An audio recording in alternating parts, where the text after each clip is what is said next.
Yeah. Good morning. All members will please come to the floor. All members come to the floor. Because the hour of convening haven't arrived, all members please come to the floor. Mr. Clerk, will you ring that bell?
Well, good morning on this Thursday morning.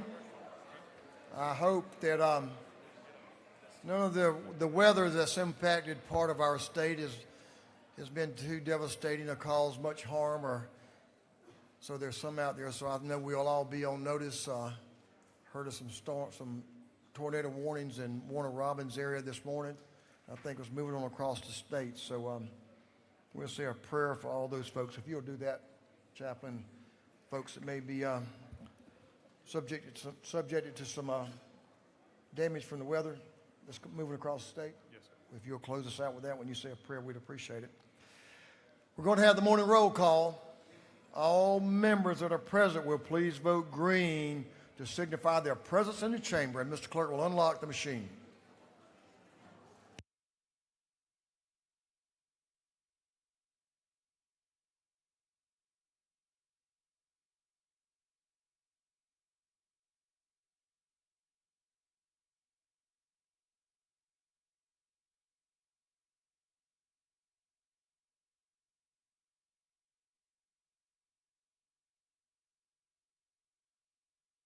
Have all members voted?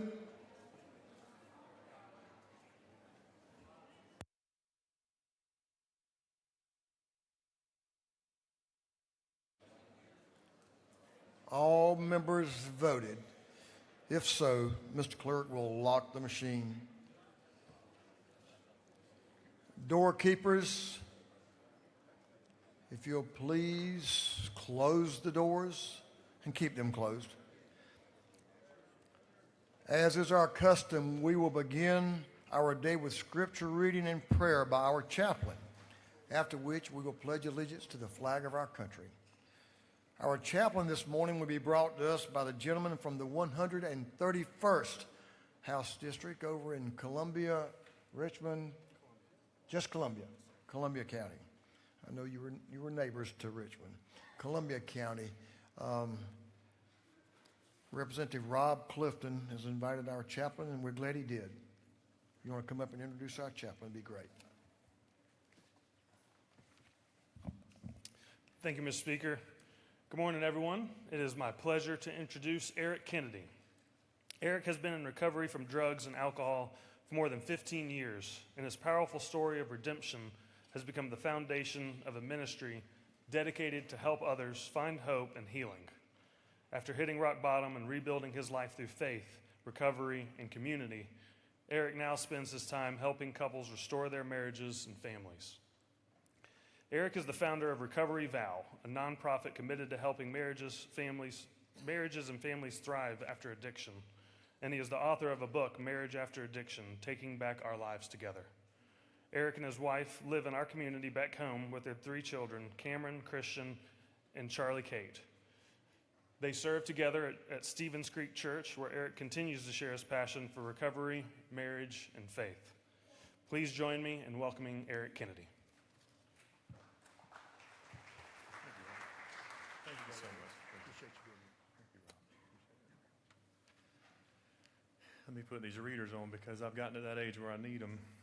Good morning, and thank you so much for letting me be here with you in the house this morning. Thank you, Rob, and thank you, Speaker Burns, for allowing me to be here.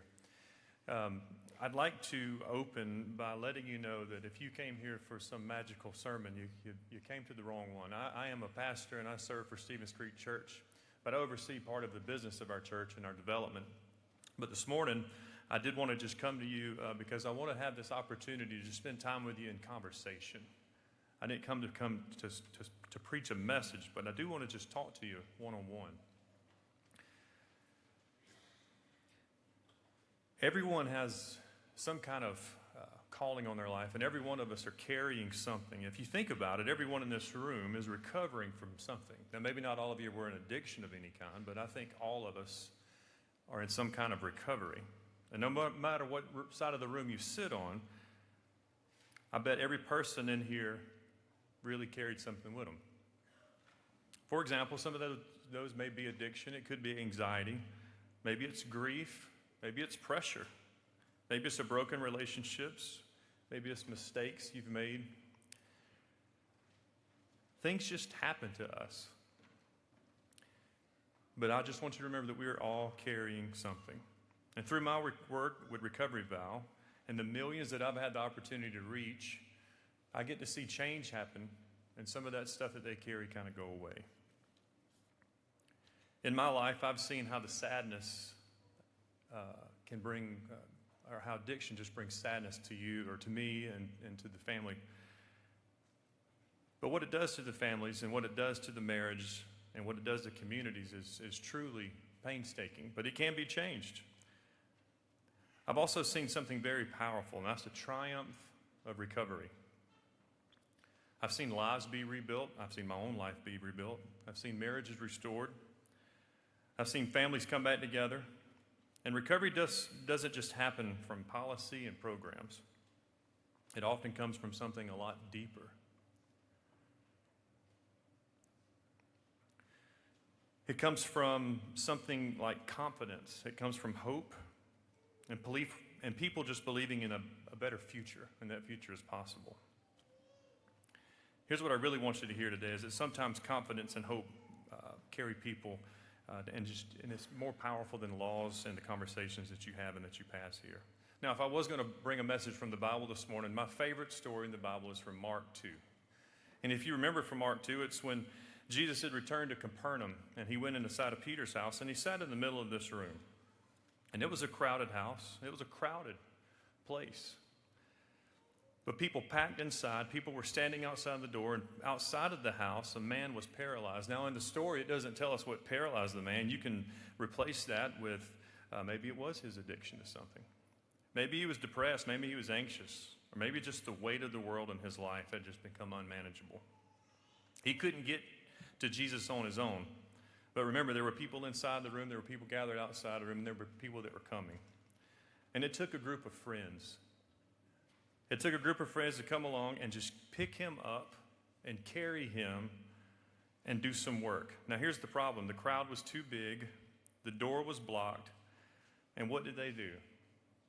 They carried him on top of Peter's house, where they ripped the roof off. Now, I've been to Capernaum. I've had the opportunity to go to Israel, and the streets are just as narrow as these always. So there was a lot of work to carry this individual. But that was their goal. Here's why the story matters to me. Every group of people, whether they were inside the room, outside the room, or they were paralyzed on a mat, wanted to be closer to Jesus. The friends that carried him, the people that were outside of the house, and the people inside the house, they all had different roles, but one of them had all of them had that common desire. So here's how I want to bring that connection to the leadership that you guys have. When I think about the work that you are all signed up to do, I think about that story. Because leadership looks a lot like that sometimes. Sometimes you're the one that's being carried. Sometimes you're the one doing the work. And sometimes you're the ones that are just in the room. Because we either are in something we're going into something, or we're coming out of something. And if we could interview every one of those people from back then, I think that we would all have to the same thing in common. The people inside the room, the people outside of the room, people on the roof, I bet all of them were carrying something just like we did when we came in this room this morning. Here's my gratitude. Today, I just want to say thank you. Thank you for the work that you do. Thank you for the responsibilities that you carry. Thank you for stepping into difficult decisions, because what you do today matters, and what you do tomorrow matters even more. My final encouragement for you is I just want you to lead with confidence. I want you to lead with humility. I want you to lead with hope. And as best as we can, we do what everybody wanted to do that day, and that's just be closer to God as we understand Him.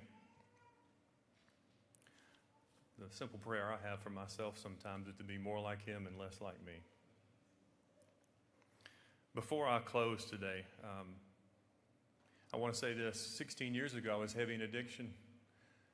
I was sleeping outside. I was homeless. I had 2 little boys that were in diapers, and I couldn't take care of them. And that's a sad, pitiful story. But look where I'm standing in a room at the state capitol today with a bunch of men and women that are just going to make a lot of decisions today. And how powerful of a story is that?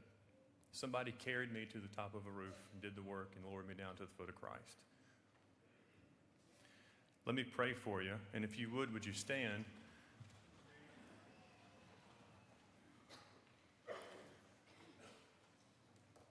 Father, I come to you this morning, and I sincerely thank you so much for the work that you've done in my life. I thank you so much for the work that you're doing in the men and women's lives that are represented in this room.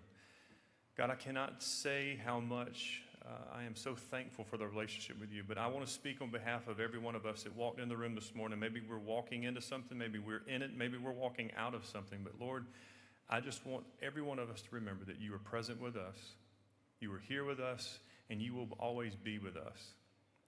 Lord, we love you, we thank you, and it's in your Son's name you bless this house, you bless us, and you bless the state of Georgia. It's in your Son's name we pray. Amen. Can we pledge allegiance to the flag? I pledge allegiance To the flag of the United States of America, and to the republic for which it stands, one nation under God, indivisible, with liberty and justice for all. Thank you, sir. Doorkeepers, you may open the doors. Thank you, Brother Eric. We appreciate that message, and we're grateful for you and your ability to be here today, in the life you're leading, and the lives you're blessing. Thank you. Members, you may join Brother Eric in the South Annie room and give him thanks for being with us today and get a photo.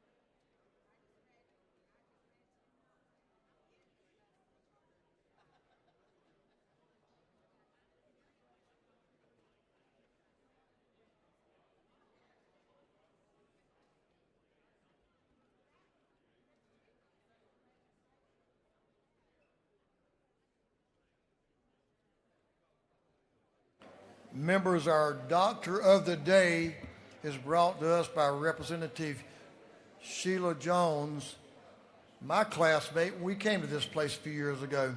So thank you, Representative Jones. And that doctor is Dr. Walter McClellan. So if you need Dr. McClellan, he'll be downstairs, and he'll take care of you. Chairman Hilton, the chair of the Committee on Information and Audits, is recognized. Chairman Hilton. Thank you, Mr. Speaker. Your Committee on Information and Audits has read the journal of the previous legislative day, and we have found it to be correct. That man's a speed reader because he's a speed talker. Chairman Hilton, the chair of the Committee on Information and Audits, reports that the journal of the previous legislative day has been read and found to be correct. Is there any objection to dispense with the reading of the journal? Hearing none, the reading of the journal is dispensed with. Is there any objection to the confirmation of the Journal. Hearing none, the Journal is confirmed. Mr. Clerk, will you read the resolution establishing the order of business for the day? Representative Administration of the 104th moves following be established as the order of business during the first part of the period. Unanimous consents. Introduction of bills and resolutions. First reading and reference of House bills and resolutions. Second reading of bills and resolutions. Reports of standing committees. Third reading and passage of uncontested local bills and resolutions. Morning orders.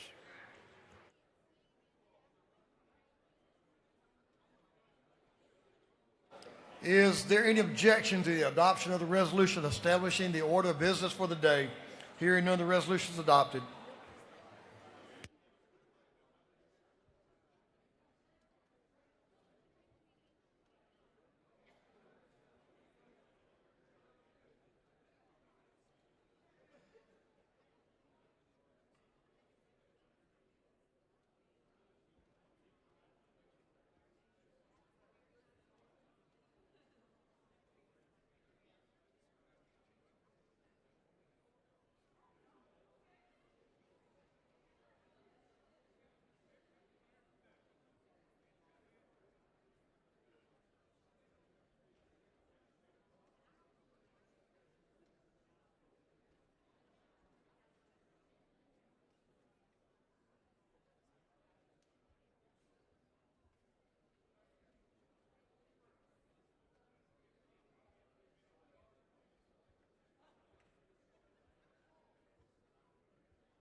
First reading of bills and resolutions. Mr. Clerk will read. House Bill 1535 by Representative Silcox, the 53rd, Panich, the 51st, Holland, the 54th, and Roberts, the 52nd. Bill be titled an act to authorize City of Sandy Springs to exercise all redevelopment and other powers. Intergovernmental coordination. House Bill 1536 by Representative Rose, the 124th, and Washburn, the 144th. Bill be titled an act to provide a new charter for the City of Eatonton. Intergovernmental coordination. House Bill 1537 by Representative Herring of the 145th, Paris of the 142nd, Jones of the 143rd, Griffin of the 149th, and Washburn of the 144th. Bill be titled an act to provide a homestead exemption from Bibb County School District ad valorem taxes. Intergovernmental coordination. House Bill 1538 by Representative Herring of the 145th, Paris of the 142nd, Jones of the 143rd, Griffin of the 149th, Washburn of the 144th. Bill be titled an act to provide a homestead exemption from Macon Bibb County ad valorem taxes.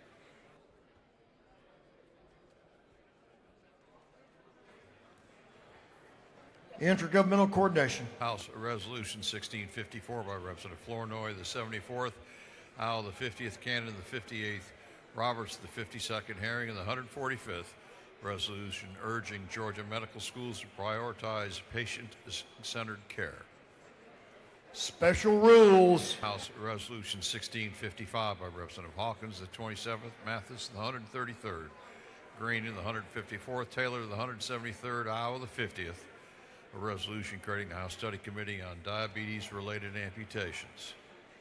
Special rules. House Resolution 1656 by Representative Barnes of the 86th, Irwin of the 32nd, Ballard of the 147th, Hughley of the 141st, Park of the 107th, and others. A resolution creating the House Study Committee on school nutrition. Special rules. House Resolution 1657 by Representative Powell of the 33rd, Taylor of the 173rd, Green of the 154th, Hawkins of the 27th, and Stevens of the 164th, and others. A resolution creating the House Study Committee on Medicaid waiver populations and long-term financial and administrative sustainability. Special rules. House Resolution 1658 by Representative Barnes, the 86th, Drenner, the 85th, Holcomb, the 101st, Mitchell, the 88th, and McLean, the 109th. A resolution recognizing Representative Michelle Henson and dedicating an interchange in her honor.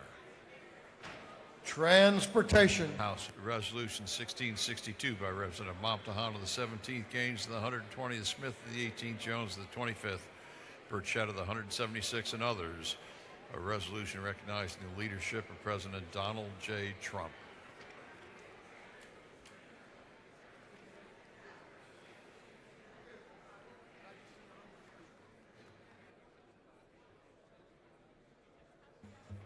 You're good, sir.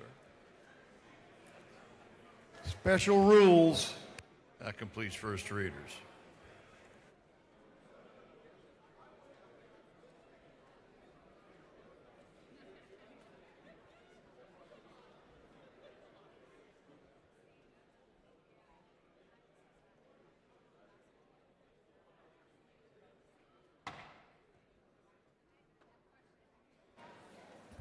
Members of the House will come to order. We have a very, very special guest that's joined us today, a former member of this House. All members of the House will please come to the floor, take your seats, but more importantly, cease conversations. All members.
Members, we'll welcome a former member of this House back to the House. So I'm going to ask you if you will have your conversations postpone, those very important conversations, just for a few minutes.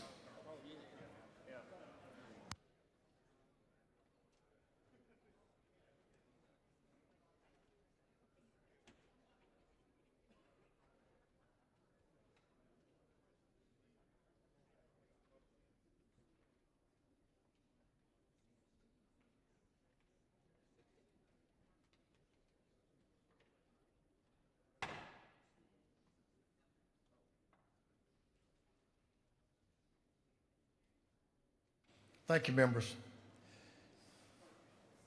You know, I know no one was any more beloved by the members of this House than the former Speaker of this House, Speaker David Ralston, and Representative Doug Collins. The Speaker thought the world of him, and he of the Speaker. So it's always been a great conversation and a great reunion, getting back together with Representative Collins, Congressman Collins, leaving all your accolades out, aren't I? And thank you for what your service in Washington in the Congress. But we're certainly very fortunate, and our veterans around this country, that may be around this world these days, who certainly served this country and gave their all, sacrificed greatly, but certainly deserve the support of our country.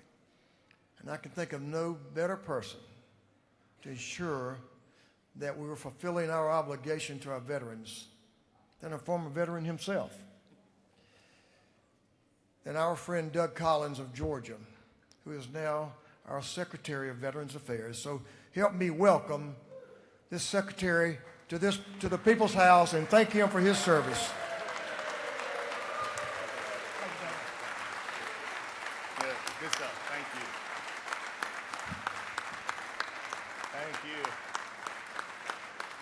Thank you so much. It is good to be back in the People's House in Georgia. Believe me, there are days in Washington, D.C. when I look out my window and I do see a great view of a White House and I see a Capitol and I see other things, but I'll tell you the one thing that I still remember, Miss Carolyn is sitting right here where I cut my teeth. See, Mr. Al, I see all of you standing around here today. It is with that I take to Washington, D.C. It was the common sense approach in this House and many of you working across the aisle that we actually found common ground. President Trump last year when he appointed me to be the Secretary of VA, he said one thing. I asked him my question. I said, Mr. President, what do you want me to do? And he looked at me and he said one thing. He said, take care of our veterans. Well, I'm here to tell you and report back to my fellow state, home state, and me as a veteran, to say in the past year, we took a department that had become too self-centered. Y'all seen that around government? Where it became too worried about itself, it wasn't worried about the veterans, and we changed that. We said veterans first at the VA. Everything we do is focused on the veterans. And in the last year, here's what we've been able to do. We took a backlog of 260,000 backlog disability claims. We lowered those to 90,000 in less than a year. We took the average day.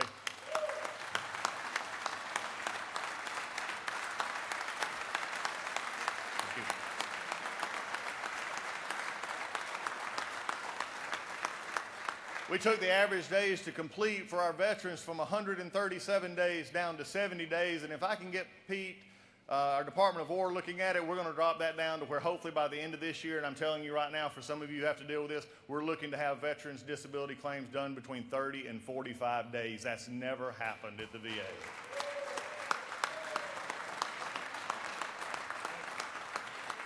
We've opened 30 clinics across the country. We're opening about 30 more. We've processed over 3 million disability claims. Again, another record. We've lowered wait times at our hospitals. And I'm here to tell you for our Georgia, I have already took notice for Atlanta, Augusta, and Dublin, and our clinics in between, that they're our home, and I expect them to be nothing but the best, and we're making great progress in all as we go forward. So when you look at it, our veterans just need one thing. They understand that we respect them. And right now, across this world right now, I just ask for you just to remember in a moment that as we get to speak right here and as you get to make laws for the state of Georgia and help our veterans as they come home, right now we have brothers and sisters, those that I've served with and still serve with, that right now are in harm's way. And just this past week, we've had some whose families know that they're not coming home. The price of freedom is never cheap. The price of freedom is always paid by those who raise their right hand and say, I'm willing to go when others wouldn't. My job is the best job in the world. I get to take care of over 450,000 employees. I get to take care of a budget this large, but at the end of the day, I get to take care of the best people in the entire world, and that is our veterans. And where it all started was about 3 rows back, finding out what it meant to listen to people, to say, what can we do to help? And at the end of the day, we can agree and we can disagree. But at the bottom line, at the VA, the veteran comes first. God bless you. Thank you.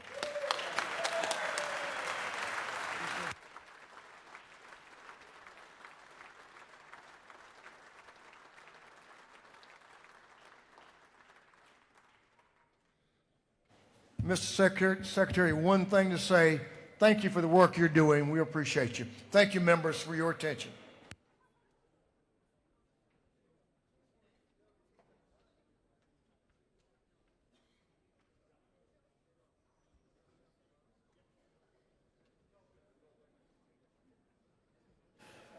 Members, you can join Secretary Collins in that South Ante room and thank him for his service and what he's doing and take a photo with him, and any question, I'm sure he can answer it.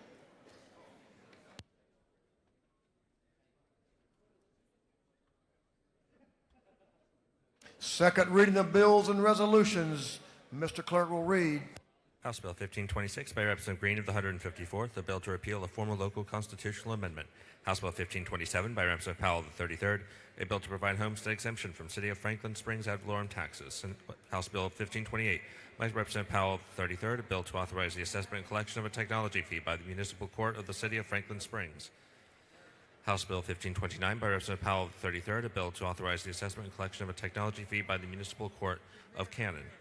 House Bill 1530 by Representative Barton of the 5th and Ridley of the 6th, a bill to amend and act to repeal and replace the charter of the city of Fairmount. House Bill 1531 by Representative Jaspers of the 11th, a bill to amend and act providing a new charter for the city of Ball Ground. House Bill 1532 by Representative Carpenter of the 4th and Tarvin of the 2nd, a bill to amend and act to continue the existence of the Dalton Independent School System. House Bill 1533 by Representative Carpenter of the 4th and Tarvin of the 2nd, a bill to amend and act to continue the existence of the Dalton Independent School System. House Bill 1534 by Representative Westbrook of the 163rd, Stevens of the 164th, Petrie of the 166th, Jackson of the 165th, and Hitchens of the 161st, a bill to amend and act creating the State Court of Chatham County. House Resolution 1649 by Representative Hatchett of the 155th, a resolution honoring the life of Sheriff Russell Tanner and dedicating a road in his memory. House Resolution 1650 by Representative Bonner of the 73rd and Crow of the 118th, a resolution creating the House Study Committee on Local Government Emergency Disaster Relief Loans.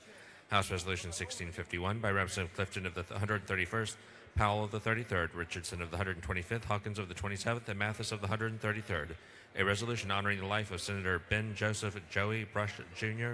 and dedicating an intersection in his memory. Through second readers.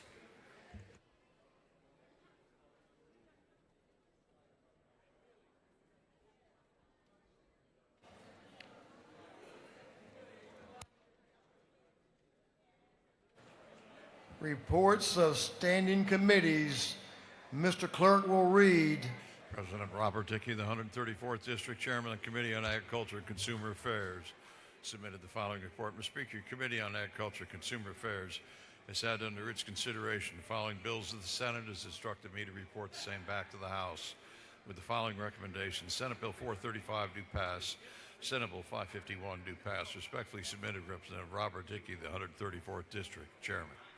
Representative Josh Bonner of the 73rd District, Chairman of the Committee on Defense and Veteran Affairs, submitted the following report. Mr. Speaker, your Committee on Defense and Veteran Affairs has had under its consideration the following bills of the Senate, has instructed me to report the same back to the House with the following recommendations. Senate Bill 555 do pass. Respectfully submitted, Representative Josh Bonner, the 73rd District Chairman.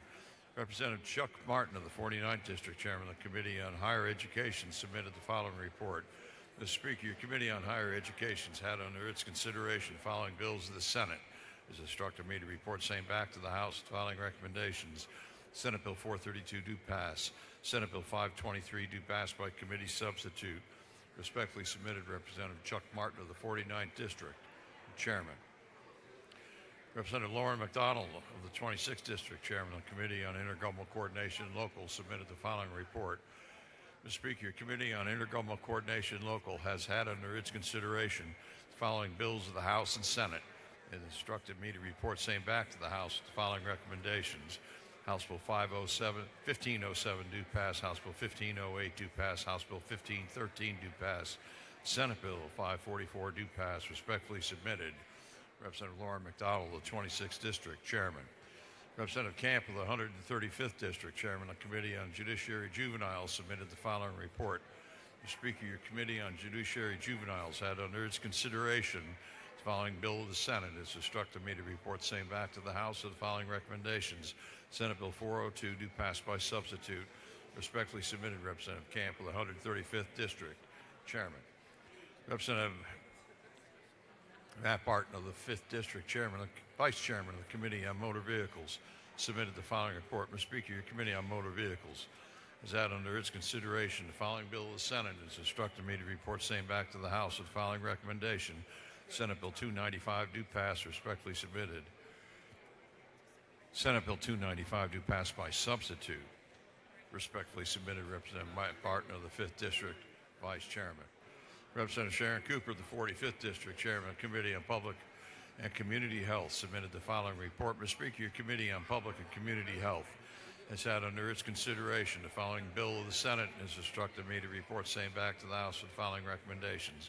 Senate Bill 535 do pass. Respectfully submitted, Representative Sharon Cooper, the 45th District Chairman. Representative Clint Crow of the 118th District, Chairman of the Committee on Public Safety and Homeland Security, submitted the following report. Mr. Speaker, your Committee on Public Safety and Homeland Security has had under its consideration following bills of the Senate. has instructed me to report same back to the House with the following recommendations. Senate Bill 116 do pass. Senate Bill 454 do pass by substitute. Senate Bill 524 do pass. Respectfully submitted, Representative Click Crow of the 118th District, Chairman. That completes the reading of the reports of standing committees.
Thank you, Mr. Clerk. We're going to move on to the local calendar. One bill on the local calendar relates to home, requires a recorded two-thirds roll call vote for passage.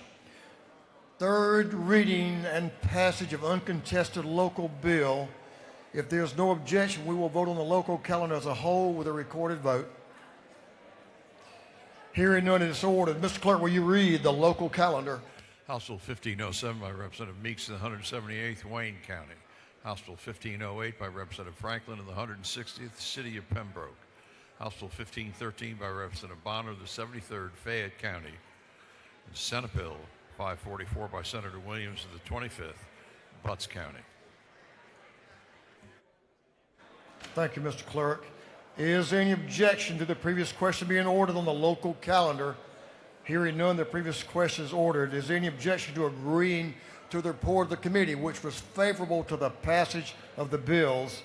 Hearing none, the report of the committee is agreed to. Shall these bills now pass? All in favor of the passage of the bills will vote yes. All those opposed will vote no. And Mr. Clerk will unlock the machine.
Have all members voted?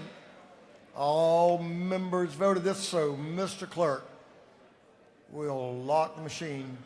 On the passage of the local calendar, the yeas are 158, the nays are 0. These bills, having received the requisite constitutional majority, are therefore passed. Members, we're going to move on to the local calendar. Excuse me, morning order. I beg your pardon. We just did the local calendar. Morning orders.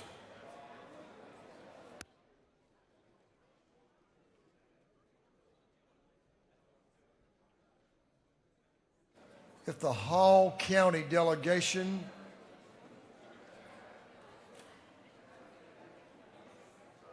will join Chairman Hawkins down front.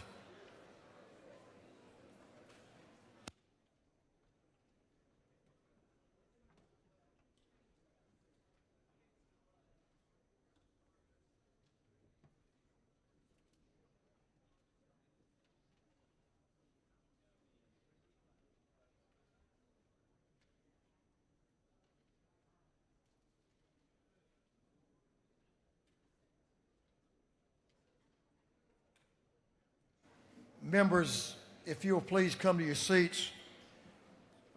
Chairman Hawkins, his morning order is going to be recognizing a team initially. Then we'll ask you to stand for the second part of his morning order, the second part. He'll let you know when he transitions into the next part. Chairman Hawkins and the Hall County delegation is recognized for a morning order. Hey, Start again, are we on please. now? Okay, thank you. We again have the North Hall girls team here who has been here before. They have been state champions, and once again they have come through again to be the 2025 Class 3A State Cross Country Championship team. These ladies have worked very hard with a very great coach, day in and day out, month in and month out, all during the year, obviously. They have two standouts that are with them today. Summer Muxlow is the GHSA 3A state champion, and sophomore Erling Kennedy, who finished on the all-state podium in third place. They're off on our left. If you will recognize them, congratulations. Go ahead and stand up. There you go. Go ahead and just run around in circles a little bit. All right. Thank you. We'll see y'all downstairs in a few minutes.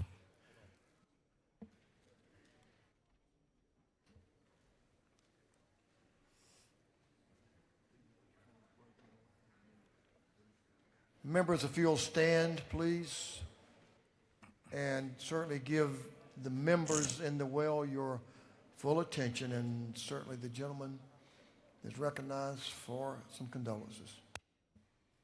If you look on the screen, you will see a picture of Jason Hughes.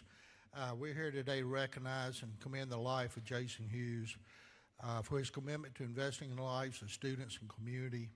Jason was a loyal husband, nurturing father, and devoted teacher. He passionately taught the subject of math at North Hall High School and was revered by the students and his colleagues. He has been an active coach not only at North Hall's high school soccer and football teams, but also his son's teams. He's also known as a mentor to many. Jason served as an advisor to the school's Fellowship of Christian Athletes program and spearheaded the NG3 Mentor program, which connects youth to their community leaders in an effort to build their character, leadership, skills, and most importantly, instill these great qualities through their faith. Jason made an impact not only in pouring into his students, but investing into their future as well. He's remembered always as having a listening ear, being a shoulder to cry on, creating a safe and accepting environment for his students and anyone who had the privilege of the conversation with him. Jason Hughes was a man whose community respected him as much as he did them. His steadfast position as a role model for people of all ages introduced a gracious and inspiring atmosphere into our community. And his consistent positive influence had a rippling effect that showed no boundaries. Jason had a mission of aiding students in whatever endeavor their hearts desired. He was a man of great faith and taught them humility and grace. Hall County suffered a tragedy on March 7th, 2026, when Jason Hughes' life was taken in an unimaginable tragedy. The community had stuck with a wave of heartbeat confusion, and along with Hughes' family, will live with this unsurmountable grief for years to come. Let us pray for his family. And I'd like to add just a personal note. Our family was familiar with him. My grandson, Charlie, actually stayed at their house a few weeks ago with his son. They played soccer together. My daughter-in-law taught with Jason. And I can tell you that the kids that this happened to are all grieving. Jason actually slid on some wet grass trying to catch them. And this is a competition that's going on for years and years in North Hall. You go roll the teacher's yard, usually the teacher you like the most, and if they caught you, they got a point.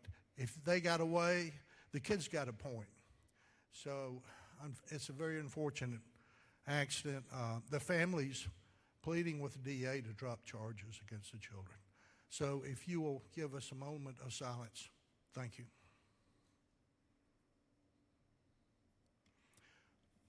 Thank y'all very much. Thank you, Mr. Chairman. Thank you, members. Our condolences and our hearts go out to his widow and that family and into that entire community. So members, continue to keep them in your prayers.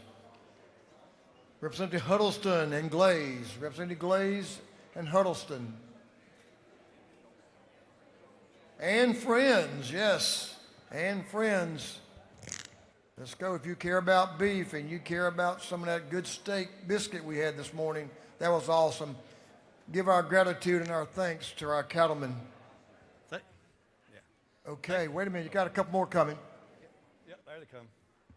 Thank you, Mr. Speaker. Yes, today I hope everybody had the opportunity to enjoy the steak biscuits. I want to commend all the cattlemen members that showed up this morning. We got here as early as 4 o'clock this morning, battled the rain, and like you said, provided a good meal for everybody representing the beef industry. Today, Mr. Speaker, colleagues, we want to recognize Coweta County Cattlemen's Association, headquartered in Noonan, Georgia. Coweta County was established in 1949, as long stood as a pillar of leadership, service, stewardship with Georgia agricultural community. Coweta County Cattlemen Association is widely recognized as the oldest continuously active cattlemen's association chapter in the state of Georgia, representing generations of cattle producers who have worked diligently to strengthen and advance the beef cattle industry. In 2026, the Coweta County Cattlemen's Association will celebrate its 77th year anniversary, marking more than 7 decades of dedicated service to agriculture, rural families, and the cattle industry of Coweta County and throughout the state of Georgia. Since its founded, the Coweta County Cattlemen's Association has played a vital role in promoting the best management practices, animal health, land stewardship, beef quality assurance, while preserving the proud agricultural heritage of Coweta County in the state of Georgia. The association has demonstrated an endured commitment to education, youth development, and leadership through the support of agriculture education programs, youth livestock activities, and community engagement. Colleagues, if you will, please welcome the Coweta County Cattlemen. They're up there to the gallery. Yeah, y'all stand up. Thank you, colleagues. Thank you, Mr. Speaker. Thank you all for weathering the weather today, but you do that every day. So thank you all for what y'all do, and we appreciate our cattle industry in this state. It's a great day to be a part of this great state. Thanks for being a part of the House this morning. All right, members, we're going to move on to morning orders. We're going to have a little time limit here on the rest of you, and I hope you'll comply. Chairman Dickey. Gentleman has about a minute. Can you do that? Yes, sir. He can do that. So the rest of you have about a minute too. If he can do it, you can do it. The gentleman's recognized. As good as those steaks biscuits were, I'm going to highlight another great Georgia crop this morning, our Georgia peaches. And we're very privileged to have our Georgia peach queens up in the balcony. If they would stand, you know, our peaches are a great crop. We're third in the nation on growing them, and I just want to highlight these beautiful young ladies who came here this morning and have participated in a wonderful pageant. And we have 5 of them. We have Miss Georgia Peach, Miss Lily Barfield from Elko, Georgia. Chairman Noah Williams' district is where she's from. And Miss Teen Peach, nice ladies, and Little Miss Peach, Bella K. Murph from Perry, and Miss Tiny Peach Bailey from Smith for being here. Thank you for representing a great commodity in this state. So,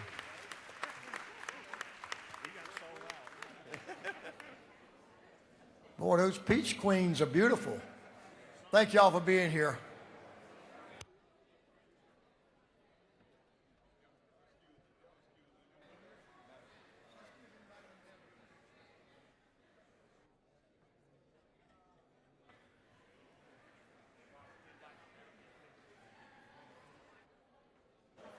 Representative Beckles is recognized for a morning order.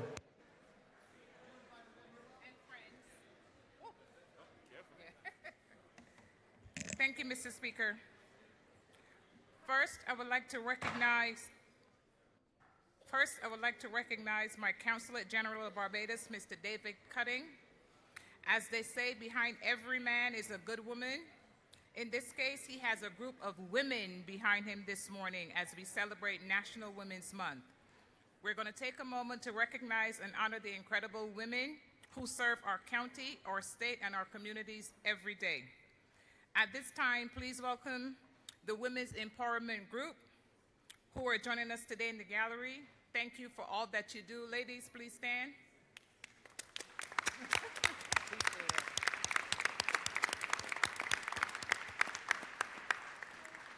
Thank you, Mr. Speaker. I yield the well.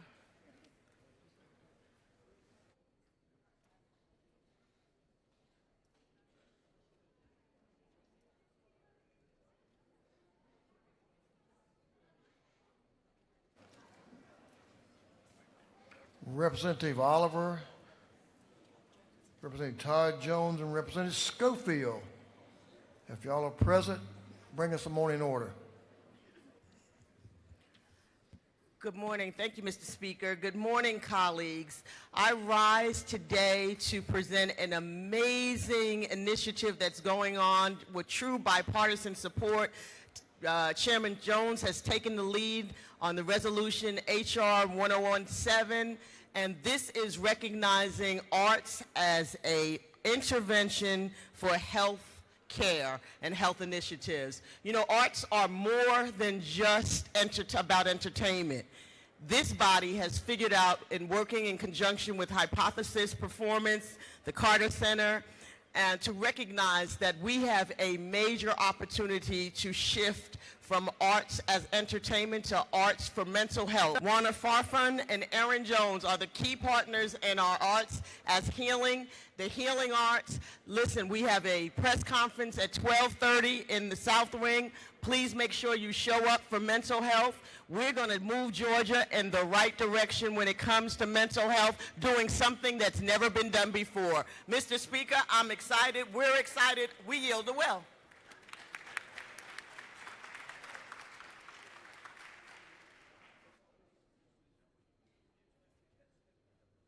Representative Kendrick and the Gwinnett delegation. If you're joining the lady, if you're a part of that Gwinnett delegation, come on down. Come on down. Thank you, Mr. Speaker. Ladies recognized. Hold it just for a minute. You got a couple coming.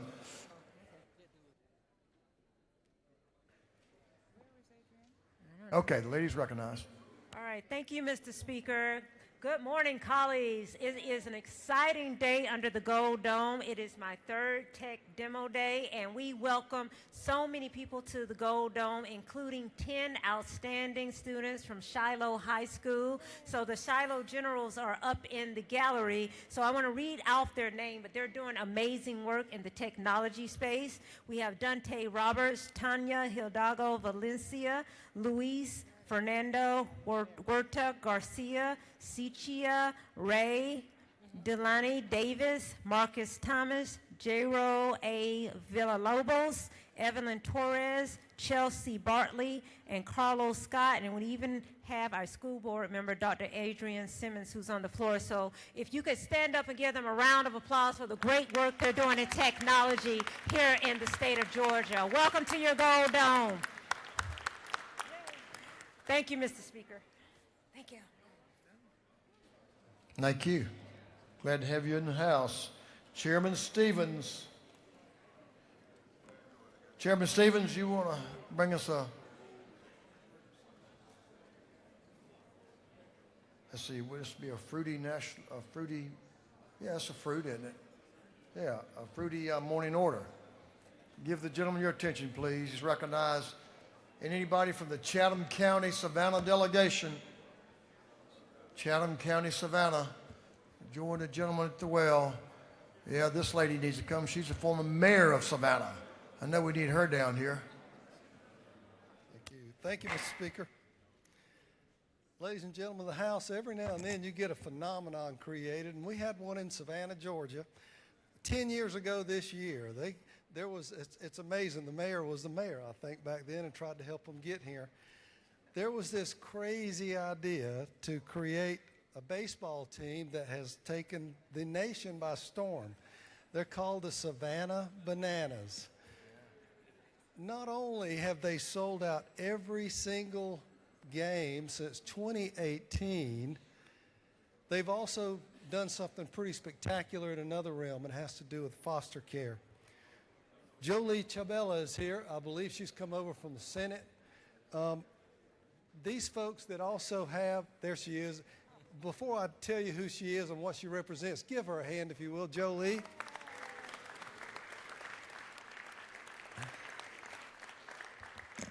And keep standing. Jesse and Emily Cole that created the Savannah Bananas also are foster parents. They also created a nonprofit that she runs, ladies and gentlemen, that brings hope and opportunity to get folks into the foster care program. That, to me, is worth its weight in gold. Thank you, Jolie, for what you do and with the nonprofit, and keep up the good work. Thank you so much.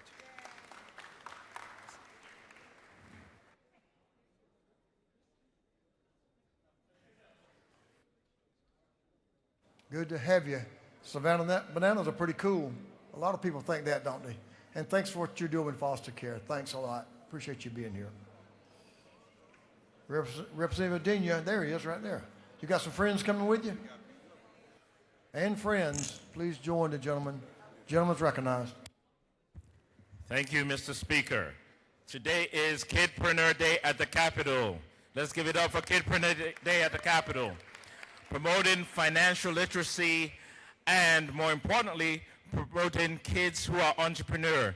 I'd like to recognize Kidpreneur Organization CEO, Ambassador Juliet Obi, who's based out event globally. And this is the 3rd annual Kidpreneur event in Atlanta, Georgia businesses.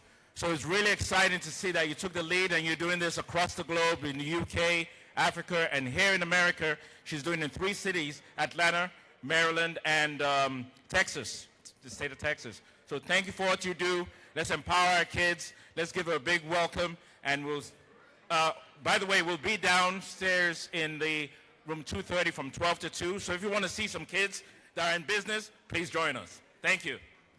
I yield it well.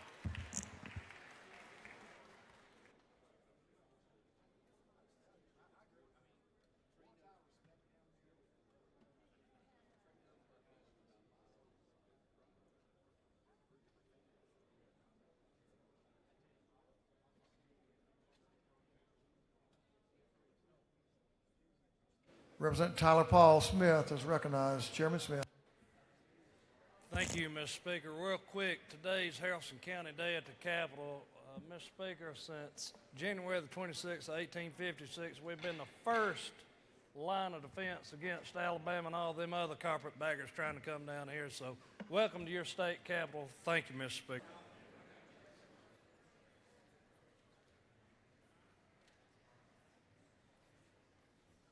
And Chairman Irwin, you're on deck. Representative Bell. Thank you, Mr. Speaker. Today I'd like to recognize and commend New Leaders Council and the New Leaders Council Atlanta chapter, as well as the national president, Ms. Karen Pandy-Chair, who is joined with us in the back today. Just stand. New Leaders Council is a national nonpartisan leadership development organization founded in 2005 to cultivate the next generation of leaders and civic engagement. Now, this program is an intensive training in public policy, governance, coalition building, fundraising, communication, and ethical leadership, equipping emerging leaders with the skills necessary to serve their communities and strengthen their leadership. Products of this program are myself, the gentleman from the 98th, and the woman from the 26th. Miss Karen is here with us today. If you can please stand and wave. And the rest of the members of New Leaders Council, if you're in the gallery today, can you please stand and be recognized?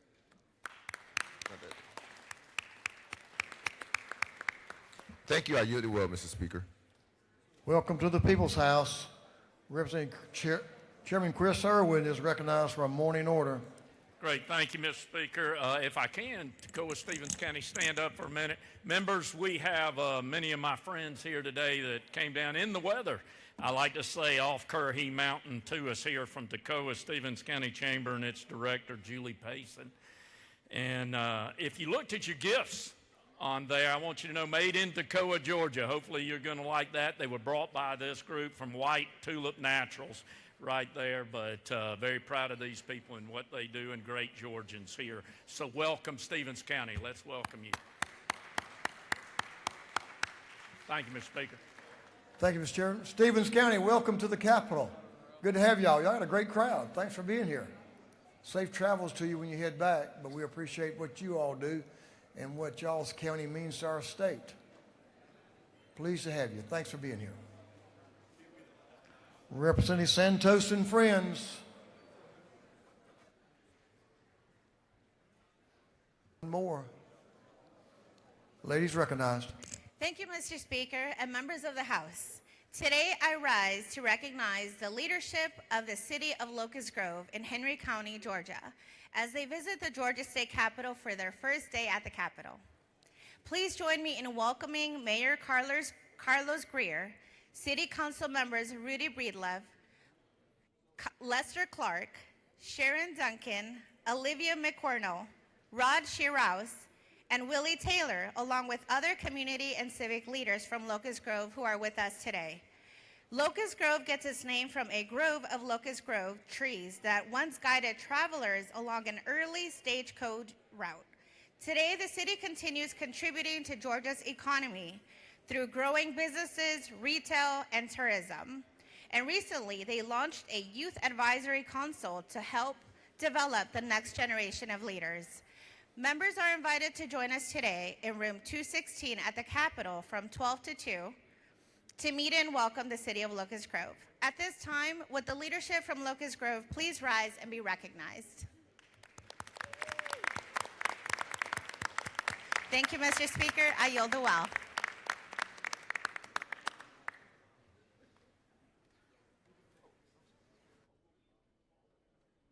Representative Scott.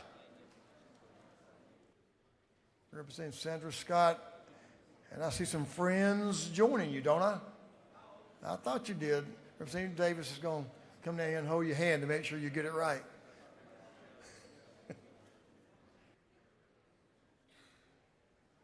The lady and the ladies are recognized. Thank you, Mr. Speaker. Today was Women Veterans Day at the Capitol. Is any women veterans in the gallery? Would you please stand to be recognized? I don't see any. No, maybe in the center. Okay, well, thank you all, and thank you for your service.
Members, we're about ready to go on to the rules calendar, so all members will please come to the floor. We have several bills. We'll see if we can pass them out this morning, so members will all come to the floor.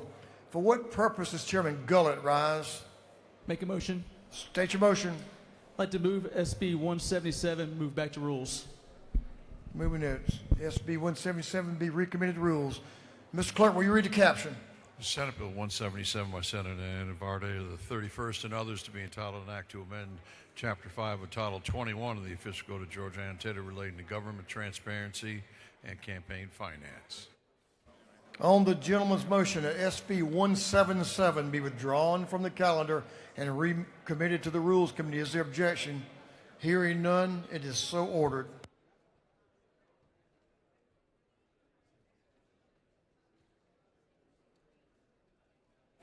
Mr. Clerk, will you read the caption of House Resolution 1049? House Resolution 1049 by Representative Hughley of the 141st and others, a resolution designating the Wednesday of the last week in October of each year as Fentanyl and Opioid Awareness Day in Georgia. This resolution having been assigned the Committee of Special Rules, that committee recommends that this resolution be adopted by Rules Committee substitute.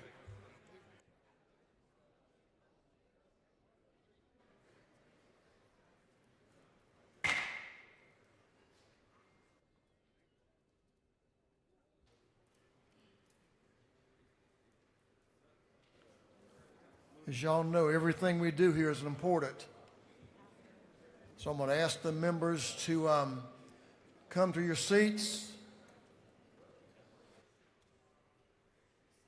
Conversations down the center aisle need to find another location.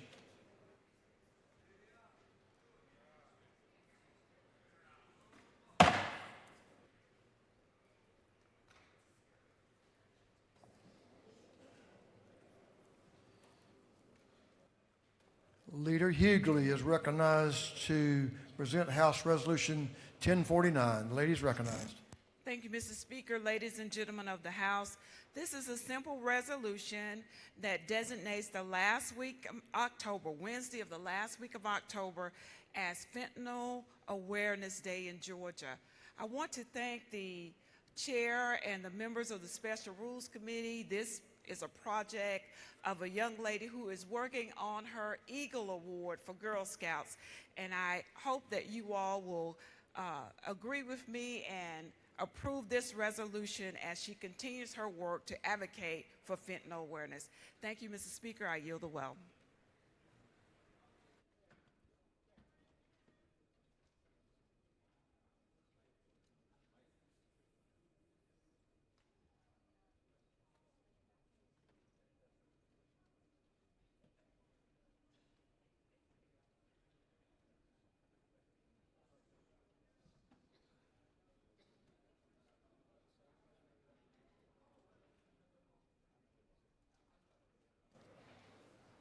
Ladies, yielded well. Thank you for your presentation. Is there any objection to the previous question being ordered? Hearing none, the previous question is ordered.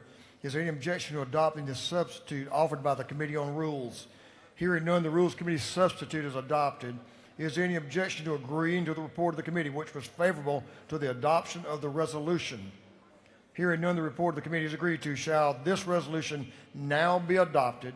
All in favor of the adoption of the resolution will vote yes. All those opposed will vote no. And Mr. Clerk will unlock the machine.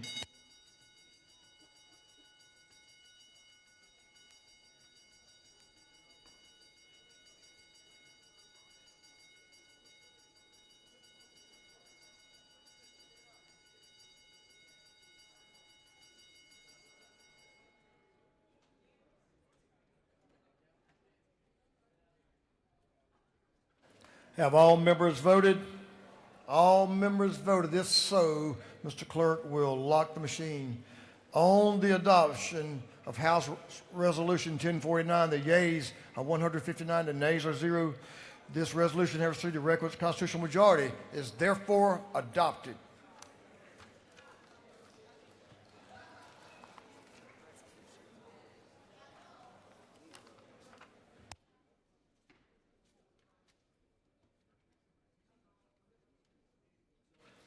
Mr. Clerk will read the caption of House Resolution 145.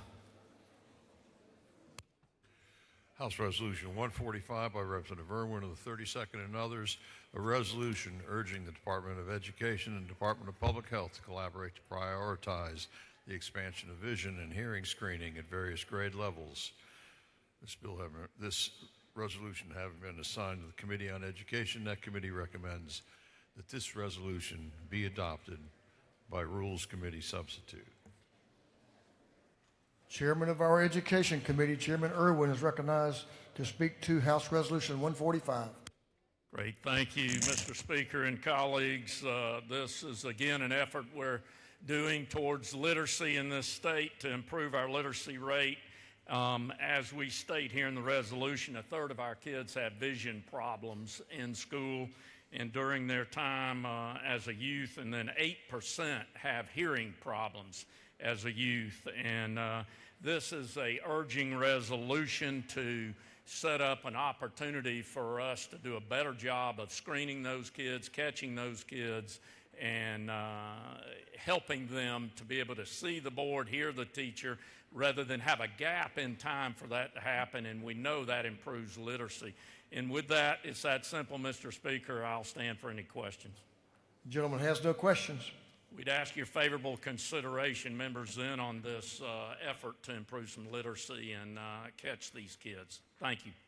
Thank you to your commitment on this proposition. Appreciate you. Is there any objection to the previous question being ordered? Hearing none, the previous question is ordered. Is there any objection to withdrawing the committee substitute? Hearing none, the committee substitute is withdrawn. Is there any objection to agreeing? Is there any objection to adopting the substitute offered by the Committee on Rules? Hearing none, the Rules Committee substitute is adopted. Is there any objection to agreeing to the report of the committee, which was favorable to the adoption of the resolution? Hearing none, the report of the committee is agreed to. Shall this resolution now be adopted? All in favor of the adoption of the resolution will vote yes. All those opposed will vote no, and Mr. Clerk will unlock the machine.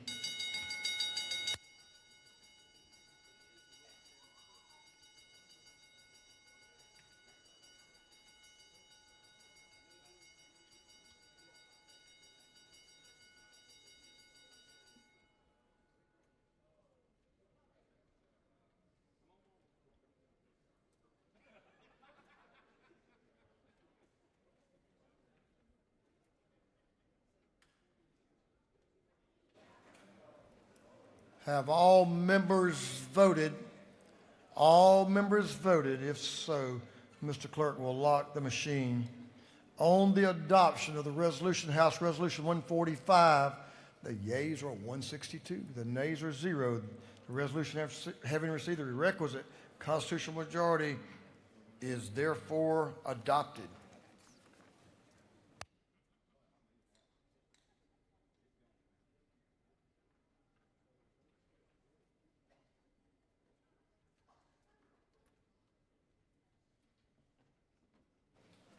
Members, we're going to take up a couple of bills that were carried over from earlier this week. I think actually it was Tuesday of this week when we were last here. Mr. Clerk, will you read the caption to SB 420? SB 420. Senate Bill 420 by Senator Eccles, the 49th, and others, to be entitled an act to amend Code Section 27.2.3 of the Official Code of Georgia Annotated relating to license, permit tag, and stamp fees so as to provide for a fee for reef and migratory fish endorsements. This bill has been referred to the Committee on Game, Fish, and Parks. That committee recommends that this bill do pass. Gentleman knows about fishing. Gentleman from the coast, Chairman Peacher, is recognized to present Senate Bill 420. Thank you, Mr. Speaker. Ladies and gentlemen, bring you today Senate Bill 420. And this is almost precisely what we passed out here last year and we sent back to the Senate as amended this year under my House Bill 443. I can only tell you, due to the machinations back and forth, we're now taking it up on a Senate bill. As you may recall, if you can recall 443, what we're trying to do here is to get better management and better data to manage our offshore fishery.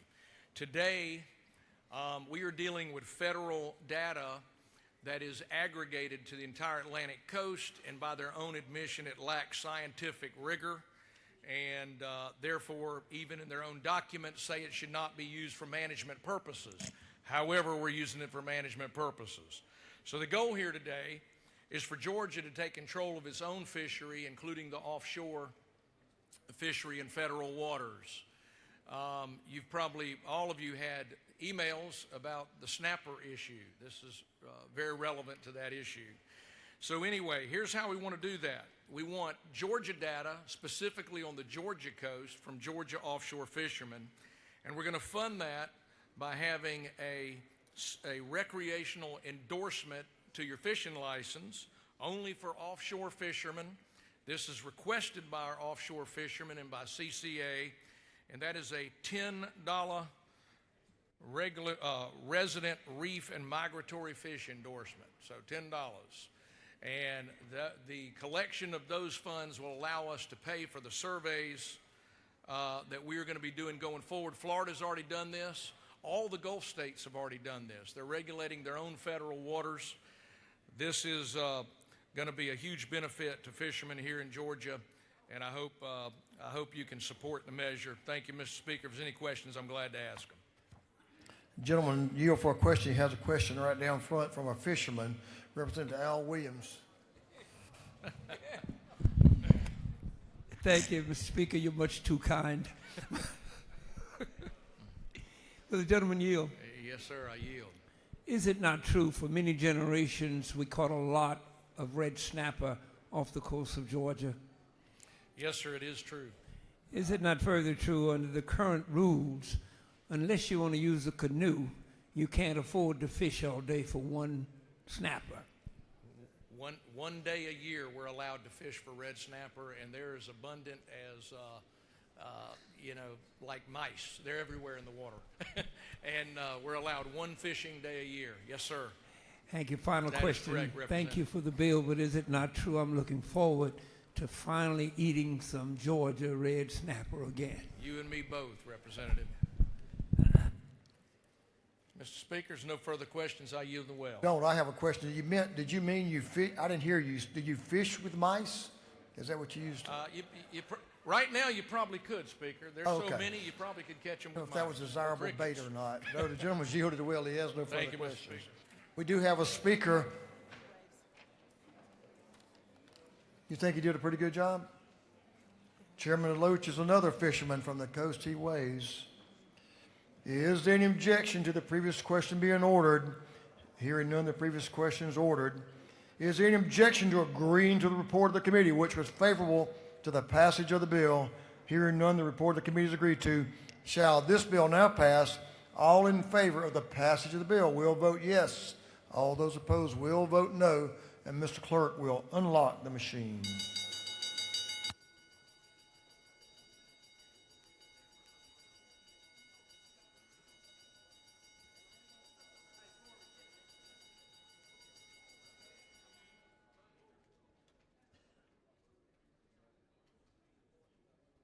Have all members voted? All members voted. If so, Mr. Clerk will lock the machine. On the passage of Senate Bill 420, the yeas are 163, the nays are 2. The bill, having received the requisite constitutional majority, is therefore passed. Members, we have another bill we're carrying over from Tuesday. We'll hear today. That's Senate Bill 239. Mr. Clerk will read the caption to Senate Bill 239. Senate Bill 239 by Senator Walker, the 20th, and others to be entitled an act to amend Article 1 of Chapter 18 to Title 43, the official code of Georgia annotated relating to funeral directors and establishment, embalmers, and crematories. This bill having referred to the Committee on Regulated Industries. That committee recommends that this bill do pass by committee substitute. Chairman Powell is recognized to present the bill. Chairman Allen Powell. Thank you, Mr. Speaker, and ladies and gentlemen. I bring to you this morning SB 239. Very simple bill on the face, came through regulated industries. The funeral business today, you have an embalmer and you have a funeral director. Both licensors are combined, but in the realities of life, you've got some people who would rather be a funeral director. They don't want any part of the embalming process, and then you have some that like being in the back room to do the embalming.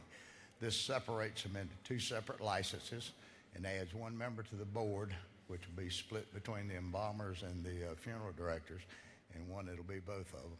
Quite frankly, that's a simple bill, and it's the end of the day, so I'm going to sit down. Any questions, I'll be glad to answer them. The gentleman has no questions. I'll sit down. Thank you. Outstanding job. Is there any objection to the previous question being ordered? The gentleman has yielded the well. Hearing none, the previous question is ordered. Is there any objection to adopting the committee's substitute? Hearing none, the committee's substitute is adopted. Is there any objection to agreeing to the report of the committee, which was favorable to the passage of the bill? Hearing none, the report of the committee is agreed to. Shall this bill now pass? All those in favor of passage of the bill will vote yes. Those opposed will vote no. And Mr. Clerk will unlock the machine.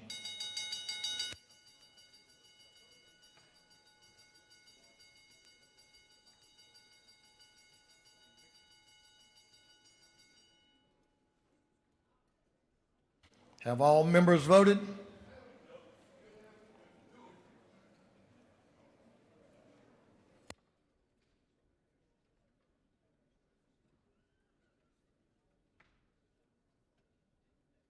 Have all members voted? If so, Mr. Clerk will lock the machine. On the passage of Senate Bill 239, the yeas are 148, the nays are 6. This bill having received. We're back on Chairman Parrish's calendar for today, right? Senate Bill 220. Mr. Clerk, will you read the caption to Senate Bill 220?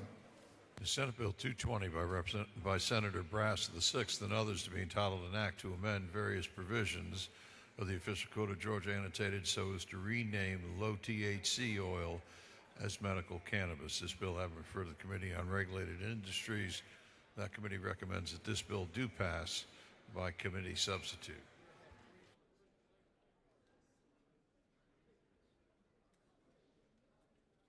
Chairman Newton, Chairman Dr. Newton is recognized to present Senate Bill 220. Thank you, Mr. Speaker, and thank you, colleagues. I do bring before you Senate Bill 220, the Putting Patients First Act. This obviously did start in the Senate, but let me tell you, the bill in front of you is significantly different in a lot of ways. This bill is the product of our 4 public meetings held by the Speaker's Blue Ribbon Committee on Medical Cannabis and Hemp Products. I was the chair, but over several months, our entire bipartisan committee heard testimony from more than 60 witnesses.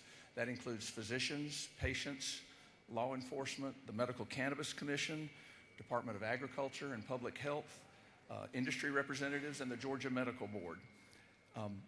The committee substitute before you is an effort to reflect that considerable amount of work and study. On a personal note, as a physician, and partly the way many of us on the committee, our study committee, approach this, we do it kind of the same way. We look at the evidence.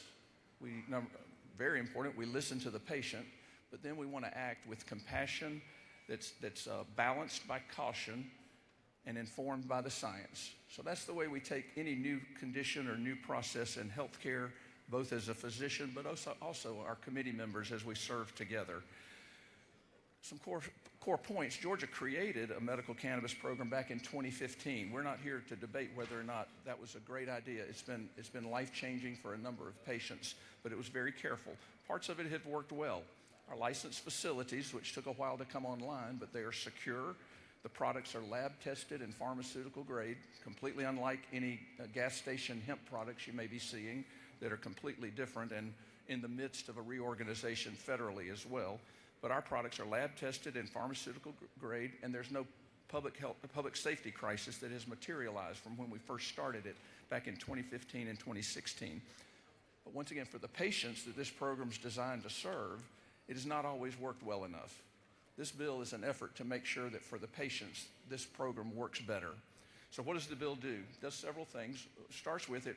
Many Georgians outside of this room, maybe even some in this room, don't really know what that means. Medical cannabis is how other states balance that. So we have, in a way, corrected the name to make it clear that medical cannabis is how the patients and their physicians would identify the program. Even the DEA and the HHS don't really, would be vastly different percentages. We deal with milligrams. So milligrams measure the dose a patient receives. SB 220 does do some important things. The per package cap is right now 1,400 milligrams. SB 220 lowers that to 1,200. There's an effort to 2 or 3 times a day in an end-stage or terminal 8,000 examined on the data turned into the Medical Cannabis Commission. There's been no suggestion of any significant diversion going for recreational use rather than the medical use. So we change the name of the program. We transition it to the number of milligrams. Well, one thing we do when you change it from oil to delivery systems based on milligrams is you allow for different ways to take it. One medicine I've mentioned is albuterol. It comes in a liquid form for children. It comes in a pill. It comes in an IV bag for asthma, normal dose for some people with a lot of the conditions that are allowed in Georgia. But it's not something that someone sits around recreationally and using. In particular, we do assure something that I assured one of my sheriffs. Their deputies see smoke and vaping and its marijuana use or any kind of lower doses of medication in conjunction with a physician to where it was Schedule 3. And I think we'll start to get research at that point to find out what conditions is this best for? What are the risk factors on who should avoid it? So I think we're going to get a lot more information. I look forward to it being dispensed by pharmacies in keeping with the medical emphasis on our program. And I will tell you one of the biggest things we've looked at, there apparently was a loophole that required Georgia licensed doctors to certify patients. You're supposed to right now be treating those patients and how it's going. This bill, for the first time, requires those physicians to primarily practice in Georgia. There's a report, DPH has confirmed it to me, that there's a physician with a Georgia license in New York, a telemedicine license, and remember, some doctors have 30 or 40 telemedicine licenses across the state. One physician has put 4,000 individuals on this program right now. So this bill will tighten up what we think is a loophole. It was not the intent of the program for someone to be running a mill that is just approving condition verifications under this. And this bill, for the first time, will remove that loophole. We think it's the same thing we did with pain clinics and things like that. We require them to be in-state physicians. And so I think this is important that we're removing a loophole that's out there. What does the bill not do? It doesn't allow smoking, like I said. So if you see vaping or smoking in public, it's not legal under our medical cannabis program. And hopefully, if we get rid of some of the foreign THC vapes that are in our gas stations and convenience stores, maybe we'll get rid of a lot of it. No one under 21 can use the inhalation method. No food or candy products, no sodas, no other new product. So this committee, we spent months, like I say, listening to physicians, patients, and veterans and law enforcement and others. I think we can all look at this the way I kind of started out. We look at the evidence, we listen to the patient, which is who we created this program for, and then it's up to us to act with both balance with compassion, to act with compassion, have a certain amount of caution, but at the same point be informed by science. And I think that's what this bill takes our program forward in. I think it's a limited bill. No one is ever going to think a bill is perfect once again, but I think this is an important to make sure at the end of the day our program is for patients, and we love the fact that this is in close consultation with a physician, and if this bill passes, it'll be even closer consultation with a physician based in Georgia who will compassionately deliver this medication. So with that, Speaker, I'm glad to answer any questions. The gentleman has a couple of questions. To your left, Representative Derek Jackson is recognized for a question. Thank you, Mr. Speaker. Does the gentleman yield? Yes, sir. I'd like to call your attention to line number 407. As I put on my glasses here. It says on line 0407 that in any manner, in any public place, by any individual. Right. So they will not be able to, if they're having an episode at church or at a park, any public place, they won't be able to get the necessary medicinal situation taken care of because they're in a public place, according to line 407? No, you're correct. It does restrict the use of cannabis, medical cannabis products in public. Obviously the biggest change in that paragraph is vaping. We tried to balance the needs of patients and the needs of the public in that, and the needs of law enforcement as well. So we wanted to make sure that we had a carefully crafted one, and so we did preclude public consumption of cannabis, of medical cannabis. And so that's our plan. Do you further yield? Yes. So what would we suggest to our constituents for those who are in need of this medicinal cannabis and they're at church? What would you recommend for us to advise our constituency? I did mention, I think, that this bill isn't perfect. It's an effort to give new options while respecting the rights of others as well, which is why we have that language in there that restricts where you can utilize these products and how. We've had years now of secondhand smoke discussions. We don't want secondhand THC exposure and having to figure that out among children and others. So that's the current. You have to get to a private place to take your medicine. Thank you for the question. Gentleman, you Representative Cameron. Yes, sir. To your right, about halfway back. Gentleman, yield. Certainly. You were talking about vaping. The amount that it's going to be vaped, that, in your medical opinion, that's safe? Thank you for the question. Yes, this is about 2.5 milligrams. 10 milligrams or 20 milligrams is a normal medical dose for many of the conditions that are allowed in Georgia. The inhalation therapy or vaping is about a 2.5 milligram on an inhalation. So somebody might be instructed to use it 3 inhalations, maybe 4. But yes, it's a very precise delivery method to get a medication to someone and then have some improvement in results within minutes to 15 to 20 minutes. Chairlady Mathiak is recognized for a question. Thank you, Mr. Speaker. Does the gentleman yield? I do. Is it not true that this can be a good way for us to deal with nerve pain in our clinics?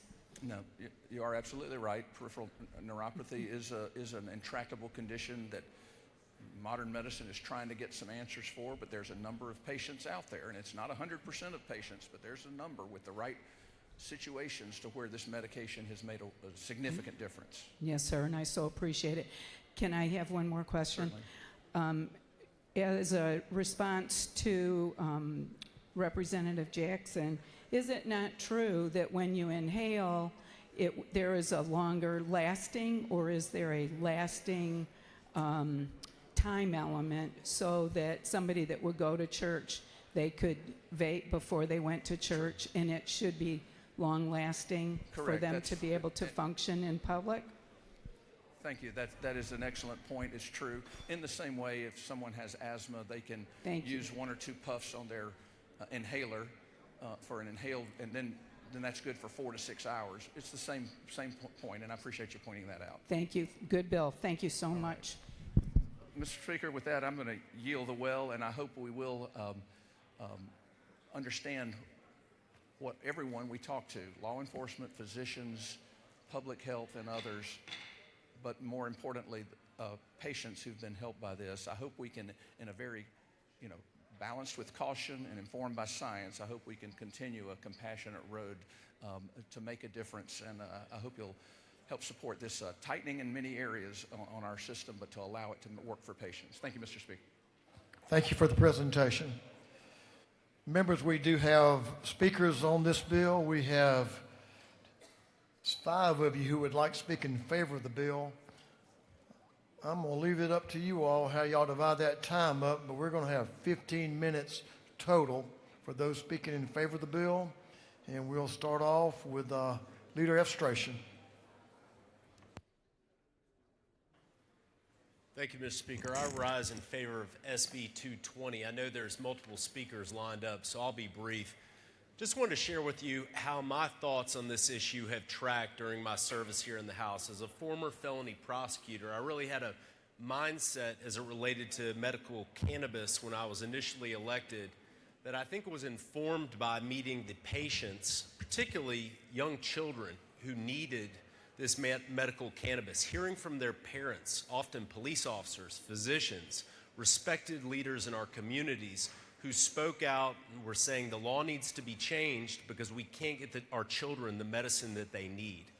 Now, if you fast forward over the ensuing years, I served on several of the conference committees dealing with this issue, and I saw the complexities involved with the formation of this new commission, the interplay between medical diagnoses, federal law, which informs much of this, and also implementation of a new state system for this medicine.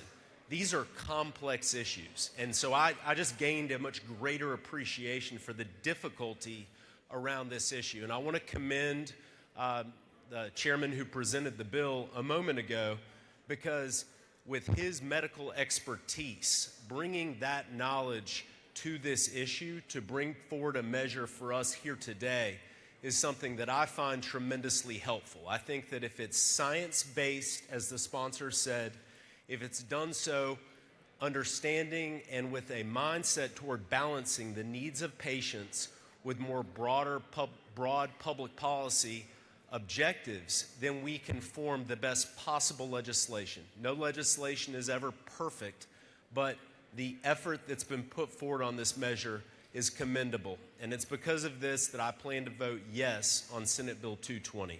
Thank you, Mr. Speaker. I yield. Jim was yielded well. Chairman Powell is recognized to speak to the bill. Gentleman is recognized. Representative Panitch, you'll be next. Thank you, Mr. Speaker, and ladies and gentlemen of the House. First, I want to thank the good doctor from Augusta. You know, he was the chair of the Medical Cannabis Study Committee this summer, and we went around, had meetings around the state. And, you know, it's probably a good thing because, as you know, how conservative these doctors are about certain products. But he was very conservative in how he dealt with this. But I want to give a brief history.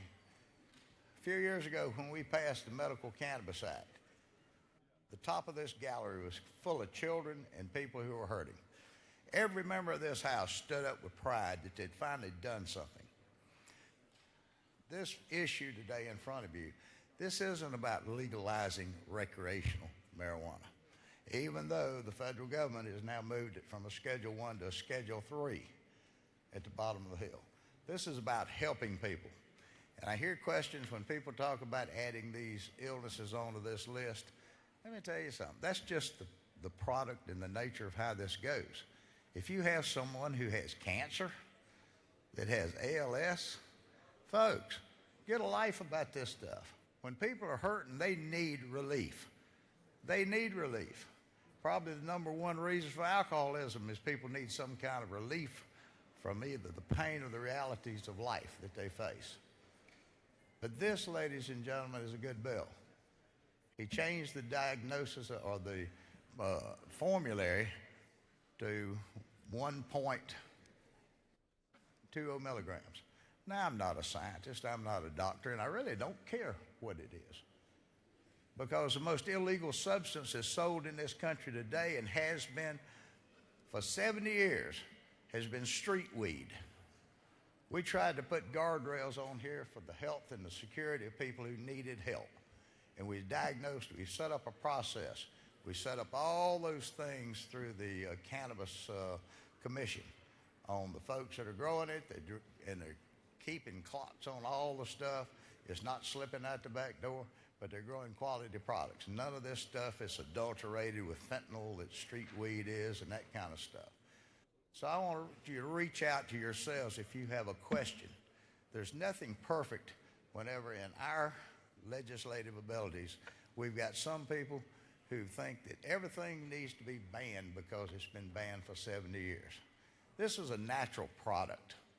And I have said this from this well before, and I continue to tell you that something that God lets grow naturally is better than anything made in a pharmaceutical laboratory. And if you don't believe it, go back and talk to Chairman Hatchett about budgets of the past of all the opioid settlement monies. People go to a doctor. Doctors can't prescribe because they're afraid for their license. So that's the reason this is devised as such, to put the disease down there. And once a doctor says you have this disease, then you get a license and you go and get whatever you need.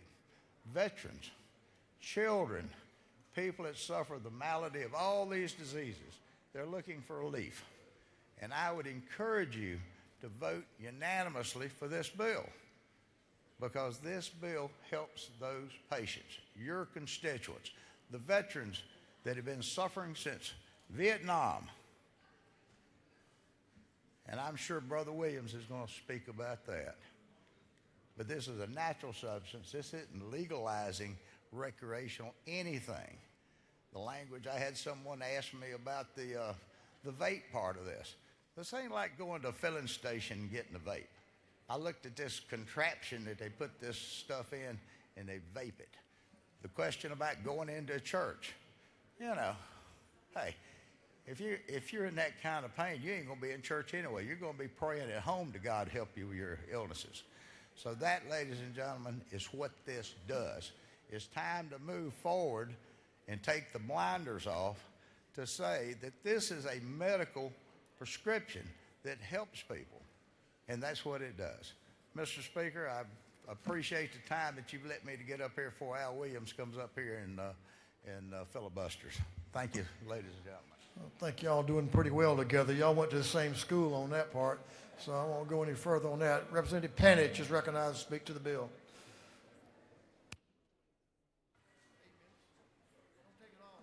Don't you worry.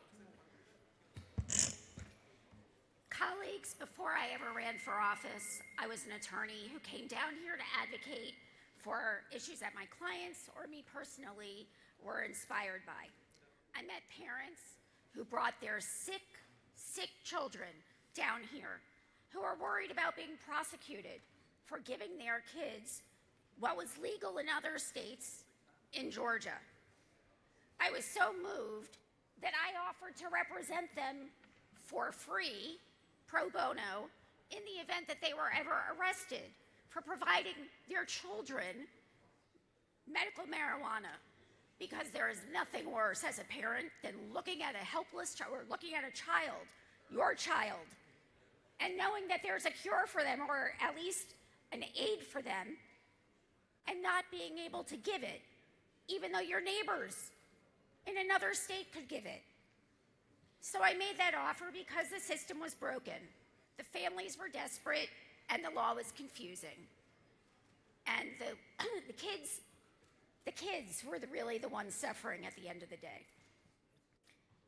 This bill does exactly what it says. It puts patients first. It renames low THC oil as medical cannabis, not to change the substance, but to change the stigma, to call it what it is, which is medicine. Georgia has always moved cautiously on this issue, and for good reason, but caution should not mean cruelty. When a child is seizing, when a cancer patient can't keep food down, when a veteran with PTSD cannot sleep, they don't need us to be cautious. They need us to act with compassion and science. I made that pro bono promise because the law wasn't doing enough. Today, we have that promise we have the opportunity to make that promise unnecessary. I urge this body to unanimously pass SB 220. Thank you. Ladies yield to the well. Chair Lady Camp is recognized to speak, and then Representative Williams. Thank you so much, Mr. Speaker. Members, Senate Bill 220 is about making sure that Georgia's medical cannabis program works for the patients it was intended to help. For many Georgians dealing with chronic illnesses, severe epilepsy, cancer, PTSD, lupus, ulcerative colitis, and other serious medical conditions, these restrictions mean the program does not always meet the real medical needs their physicians are trying to address. Senate Bill 220 modernizes our statutes. It updates outdated terminology It expands certain qualifying conditions and provides physicians and patients with additional flexibility in determining the most appropriate medical treatment. And most importantly, members, this bill does not legalize recreational marijuana. Georgia will continue to maintain a tightly regulated medical program with strict oversight. This legislation simply ensures the program we created can actually function as intended for patients under the care of their physicians. Members, I want to speak candidly for a moment. Earlier this week, I received an email threatening me that if I voted yes on this bill, I would be dinged on a legislative scorecard. And as I read that email, frankly, it made me quite mad. And a performance appraisal from a lobbying organization that did not elect me, attempting to tell me how to legislate, is not how I operate. My constituents sent me here to critically think, to evaluate the facts, and make the best decisions possible for the people I represent. And when I think about this issue, I cannot help but think about people. I have an extended family member, I've spoken about this person many times, who is a law-abiding senior citizen now. A conservative Christian and a wonderful person who for many years crossed state lines to obtain doctor-prescribed medical cannabis for her adopted son who suffers from severe epilepsy. I also think about a constituent whose son suffered from cerebral palsy, severe seizure disorder, and severe pain, from multiple muscle diseases. She ultimately left our state because she could not obtain physician-prescribed medical cannabis for her son to take once he lost the ability to swallow. Dylan passed away not long after they relocated to Colorado. And I think about an Army veteran who lives in my district who every day struggles with chronic debilitating pain and PTSD. He has tried repeatedly to get off opioids because he can't work, and it's affected his family relationships because he can't think clearly when he is taking these opioids, who are highly addictive medications. Yet, under our current law, he has no option but to stay on them. Members, it's not a good outcome for him or his sweet family. Medical cannabis in Georgia is highly regulated in facilities where every plant is tracked, monitored, and tested. The exact composition of each product is known, measured, and controlled.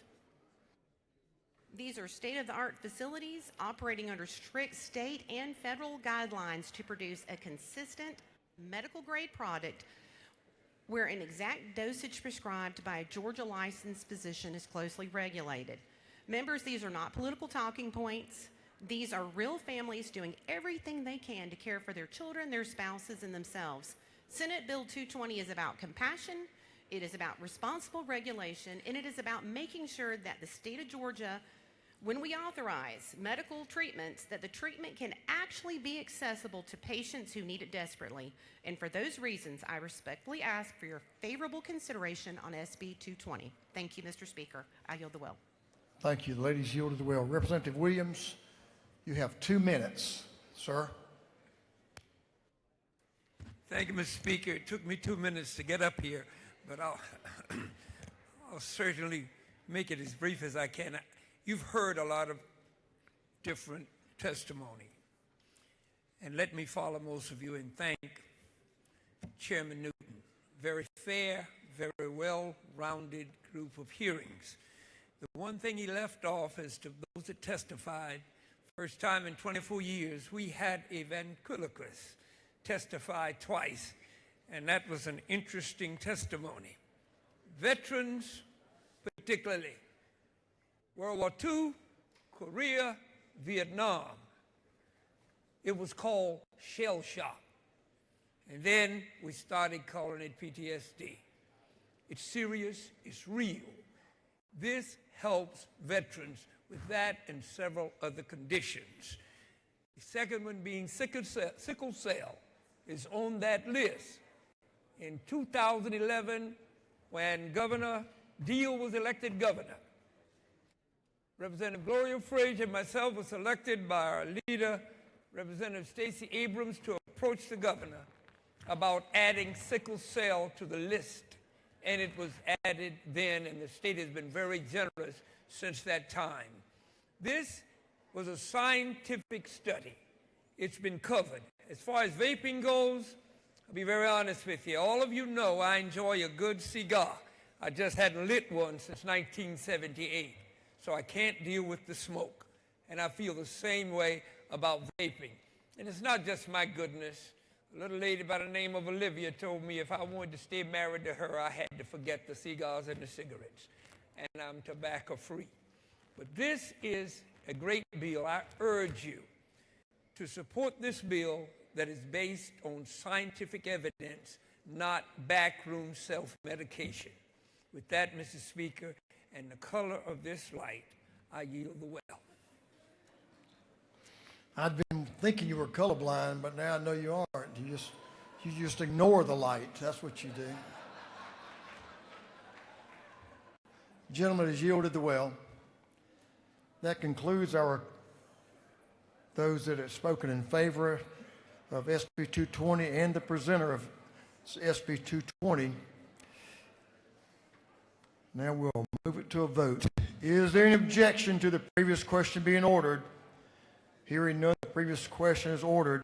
Is there any objection to adopting the committee's substitute?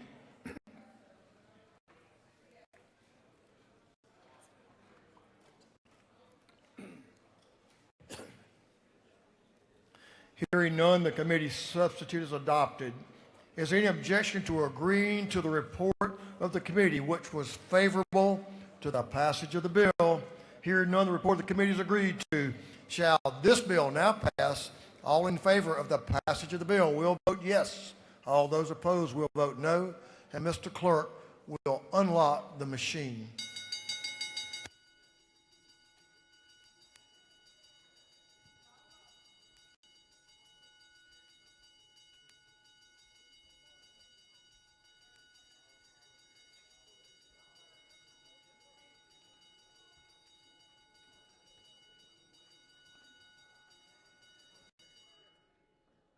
Have all members voted?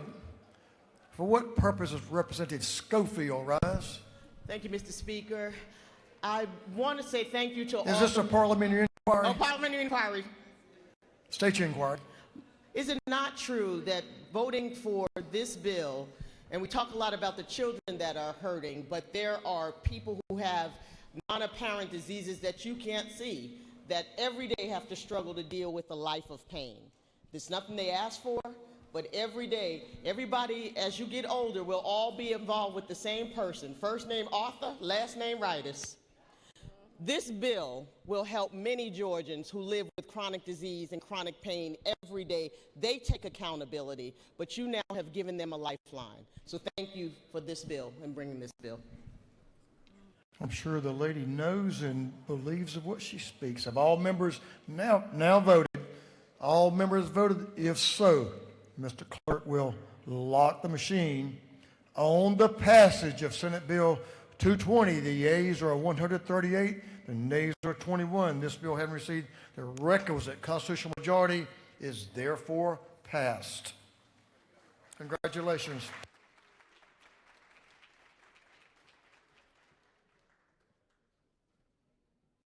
We have a whole slew of afternoon orders.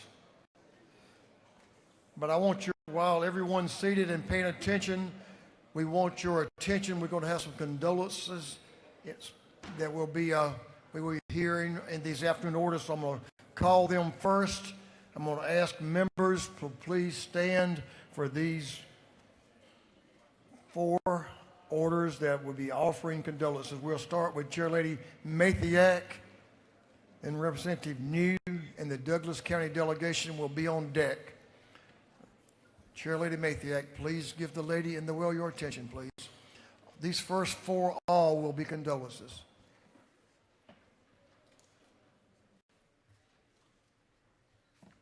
And she has Representative Jones and some other folks.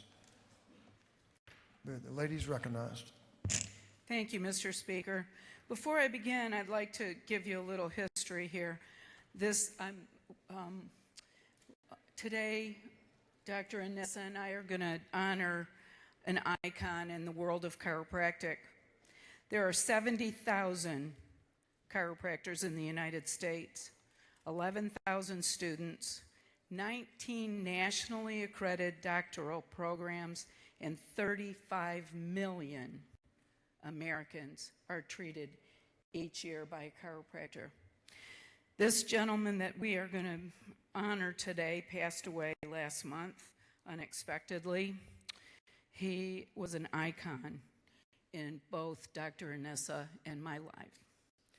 Honoring the life and memory of Dr. Guy Riekman for other purposes. Whereas the state of Georgia mourns the loss of one of its most distinguished citizens with the passing of Dr. Guy Riekman.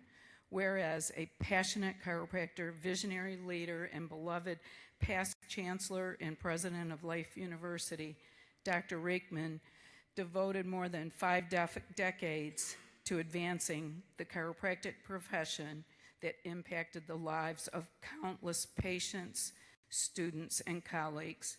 Whereas he served as president of Life University from 2004 through 2017, where he revitalized the institution and solidified its standing as a premier institution in chiropractic and health sciences education.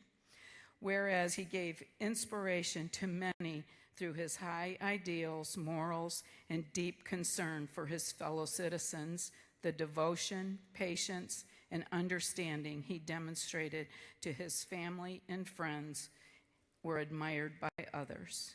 Whereas Dr. Riekman was a proud father of 2 wonderful children, Alexis and Vanessa, and the grandfather of 3 remarkable grandsons, Tyler, Cale, and Alec. Whereas he was a person of magnificent strengths and impeachable reputation for integrity, intelligence, fairness, kindness, and by the example he made of his life, he made this world a better place to live in.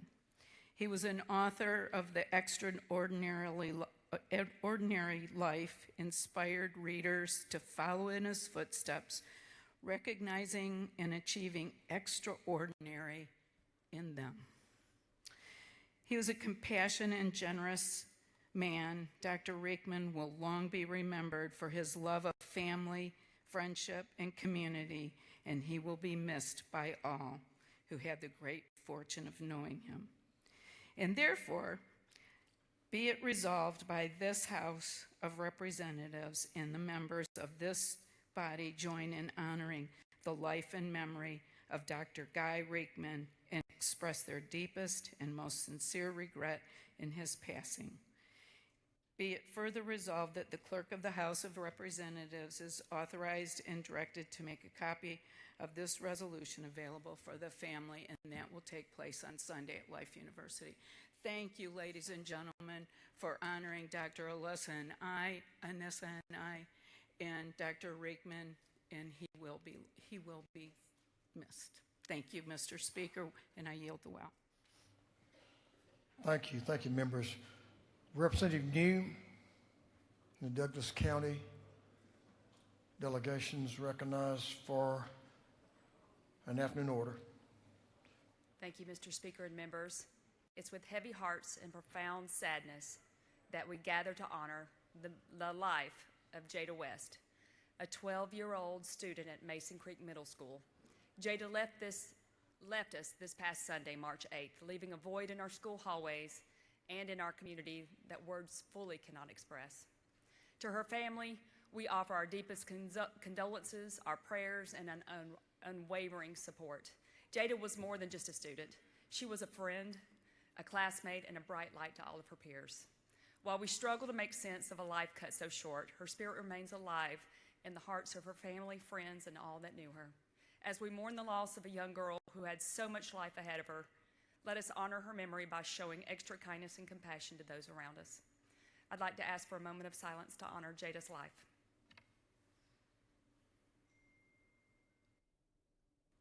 Thank you. Thank you, members.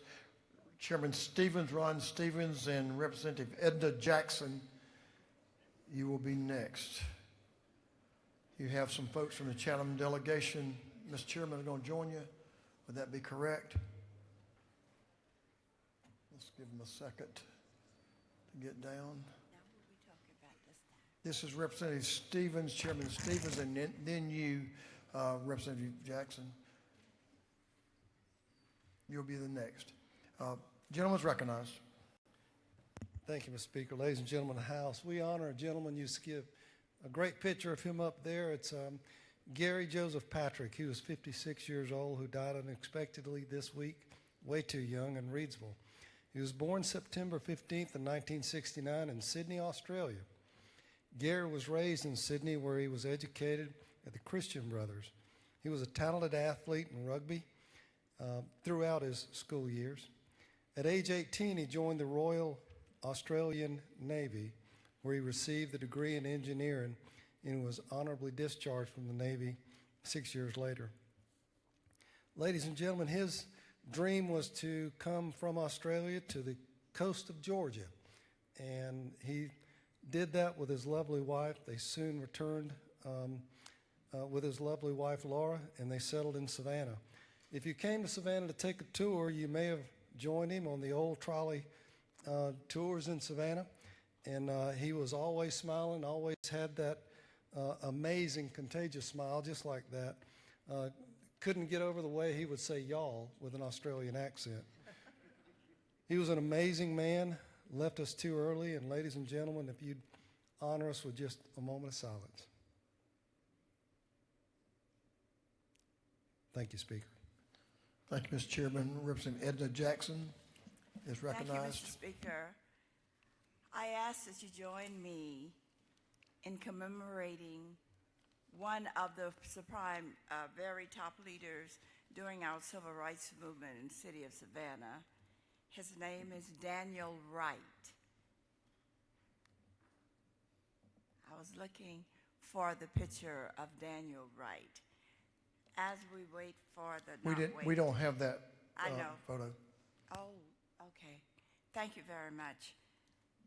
He passed away here in Atlanta, Georgia, on last week. Mr. Wright was the first African American counselor that worked in a predominantly white high school in the city of Savannah back in 1970s. All of you may have seen the lady that was with me on the other day, Mercedes Wright. She was his first wife. He had two sons, 3 sons, and a daughter who is still living. He not only did that, he organized the teachers' organization in the city of Savannah. He was the first person to serve as the president. He was known because of the talents that he had in the city during the civil rights movement. I ask that you pray for him. He moved to Atlanta. He moved to Conyers, Georgia, several places. But let us not forget those that live and change the world. I ask that you please bow your head in commemoration of Daniel Wright. Thank you. Thank you, Mr. Chairman. Thank you, members, and thanks for those remembrances. Now we're going to move on to some afternoon orders. I'm going to ask you to hold those to a minute if it's humanly possible. Representative Wade, then Representative Donahue, you're next, and then Representative Beckles. Representative Wade and some friends are going to honor someone. I think he's going to ask you for some prayers here, so please pay attention. Colleagues, I've got a really good friend back home fighting for his life right now. His name is Captain Shane Henson with the Dawson County Sheriff's Department. Shane and his son and 4 others were traveling from a hunting trip. They were in Glasscock County and they had a very terrible accident. I want to thank the folks at Augusta Medical for their timely and almost impeccable care. They have treated Shane and his family like royalty. Shane is a good friend. I've known him my entire life.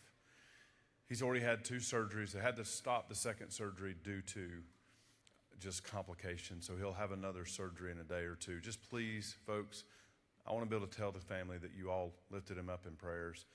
All of the other folks in the accident have been released. His son was released 2 days ago. It's just a really tough time for them, and he's going to have a long road, but we know God is good. Thank you for your prayers. Thank you, Mr. Speaker.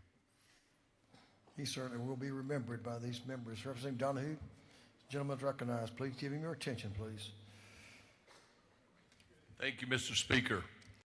1978, a blonde-haired, blue-eyed lady in college was dancing with a gentleman I really didn't think too much of. I walked up and asked her to dance. She left him in his tracks. From that day forward, 1981, we were married. We had 2 beautiful daughters that we have, is Lindsay and Megan, and a son, Josh. If we had had Josh first, we would have had no more children. We have 8 grandchildren, 4 boys, 4 girls, Harley, Maverick, Levi, Selah, Rebecca, Haven, Kai, and our little 2.5-year-old Jedediah. This Saturday, March the 14th, if she behaves, will be our 45th anniversary. I need some suggestions where to take her, KFC, Long John Silver's, or Captain D's. So please text me with the answer. Thank you.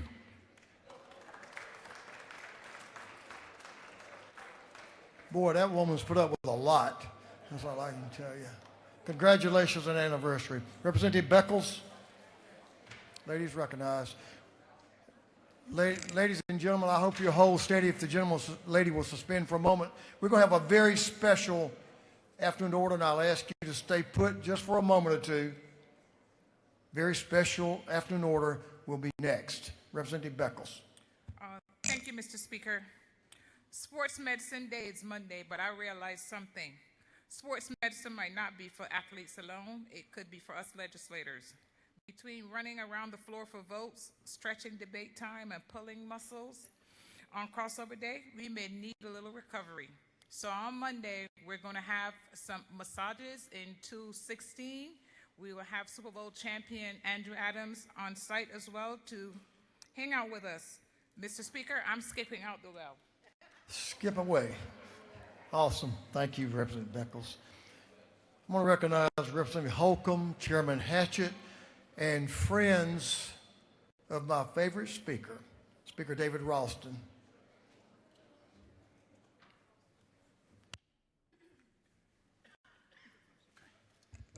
Thank you, Mr. Speaker. Gentlemen, will hold just for a moment. Suspend. Just let's get another friend or 2 down here. We're going to remember Speaker Ralston in the most appropriate manner.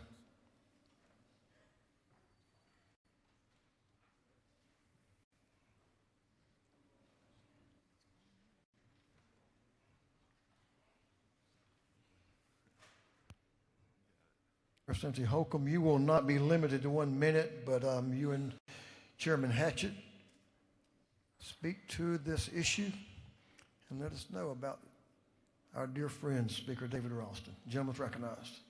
Thank you, Mr. Speaker. You are fond of saying that a story seldom told is soon forgotten, and I am so honored to be able to share a story about our late Speaker, David Ralston, whose birthday is this upcoming Saturday, March 14th. 10 years ago, I was a young member, and I had just passed my first bill out of the House of Representatives, and it was an important piece of legislation that provided for the testing of the backlog of untested sexual assault kit evidence. It passed unanimously without issue in this chamber, and then when it went to the Senate, and some of you all may face this over the next couple of weeks, it ran into a political wall. Up until that time, the Speaker and I had a very limited relationship. It was effectively pleasantries. But he took an interest in the bill. He asked me what was happening across the way, and we had a very direct conversation, and ultimately he decided to help. He helped me amend a piece of legislation here. He helped me get it through committee. He placed the bill on the rules calendar to be the very first bill on sine die, and then ultimately the bill passed at midnight on sine die. I may have been the mouthpiece, but he was the one who got it across the finish line. And that was the start of one of the most important friendships in my life. And what I will share with you quickly is in 2018, they finished testing the backlog of untested sexual assault kits, and we had a press conference right over there in the anteroom. And he spoke first, and I didn't know what he was going to say, and I was just going to compliment whatever he said. And this is such a testament to who he was and his character. He gave an overview of what happened, and then he introduced me, and he let me make the announcement that all of the kits had been tested. So that friendship across parties, it was one of the few in my life that gave me hope. And so my prayer for all of you is that each of you have a friendship across the aisle, an unexpected friendship that is as special to you as my relationship with David Ralston was to me. Thank you. Thank you, Representative Holcomb, and I can assure you he thought a lot of you as well, sir. Chairman Hatchett. Thank you, Mr. Speaker. You know, 16 years ago, when I came into this chamber, I was a member of David Ralston's first real freshman class. And I know that he sat there and said, what in the world is he doing here? How did he get here? Well, he took me under his arm and wing and everything and helped me a lot. You know, he loved this chamber. He loved this house. He loved the people of Georgia. And he loved the people from the mountains.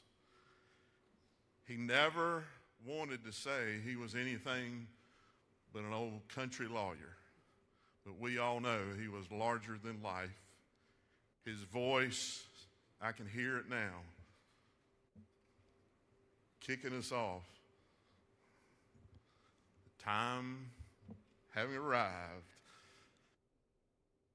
But every year, I don't know how they did it, but Chairman England, the late Chairman Powell, and late Chairman Meadows somehow would get in this well and remind us that March the 14th was his birthday, and he would get upset every time. But I think it's more than appropriate for us today to go ahead and wish him happy birthday on Saturday. And doing that, let's sing happy birthday. Happy birthday to you. Happy birthday to you. Happy birthday, Speaker Ralston. Happy birthday to you. Have a great weekend. Mary Margaret, you want to say something? Okay. Thank you, members. Hey, sometimes just makes you be proud to be a member of this house, doesn't it? Thank you all. And you're right, Scott. Stories seldom told is soon forgotten. We're going to tell this one a long time. Thank you, sir.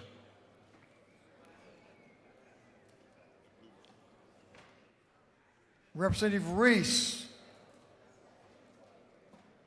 I hope you hadn't forgotten what you need to do, but I guess you have. Oh, I thought you had forgotten, Representative Reese. I said, I hope you hadn't forgotten your obligation here, so go to it, man. I bet you'll be No, sir. pleased to go home. Thank you, Mr. Speaker.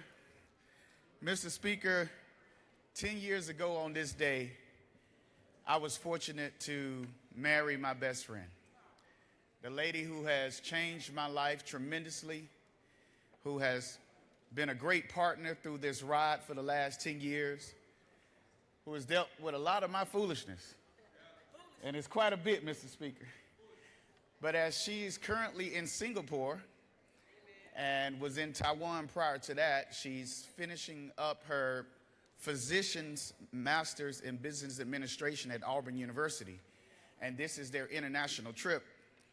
So I'll send her this link later on where I wished her happy anniversary and reminding everybody that she is the glaze on my Krispy Kreme donut, the wind beneath my wings, the sweetness in my Southern tea, Angie. And when she get back, I'm going to tell her, put on your red dress and slip on those high heels and put on that sweet perfume that sure smell good on you. Happy anniversary, baby. Love you.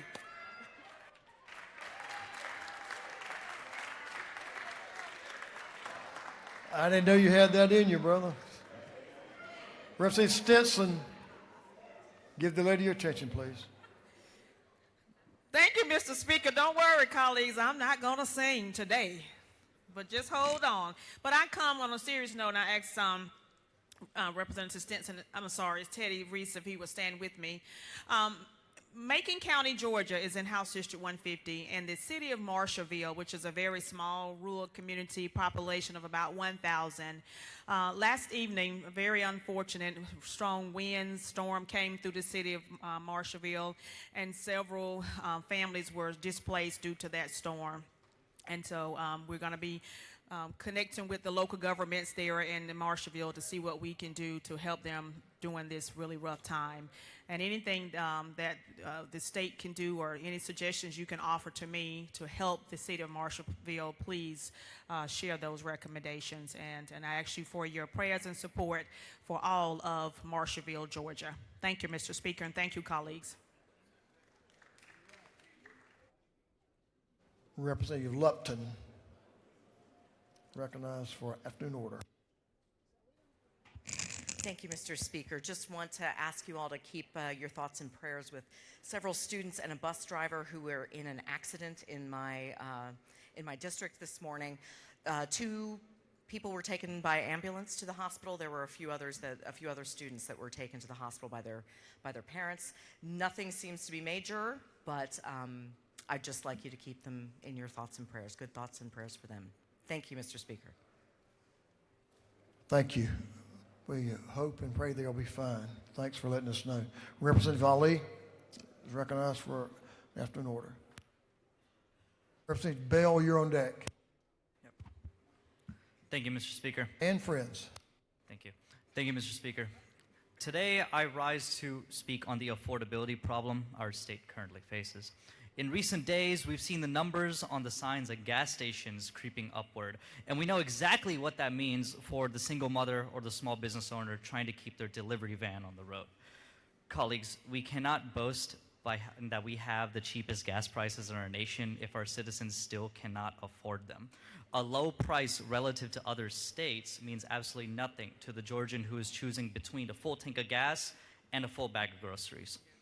That is why today I am encouraging the state government to exercise our authority to temporarily suspend the gas tax. This is a practical and simple step to ease the burden on working class families.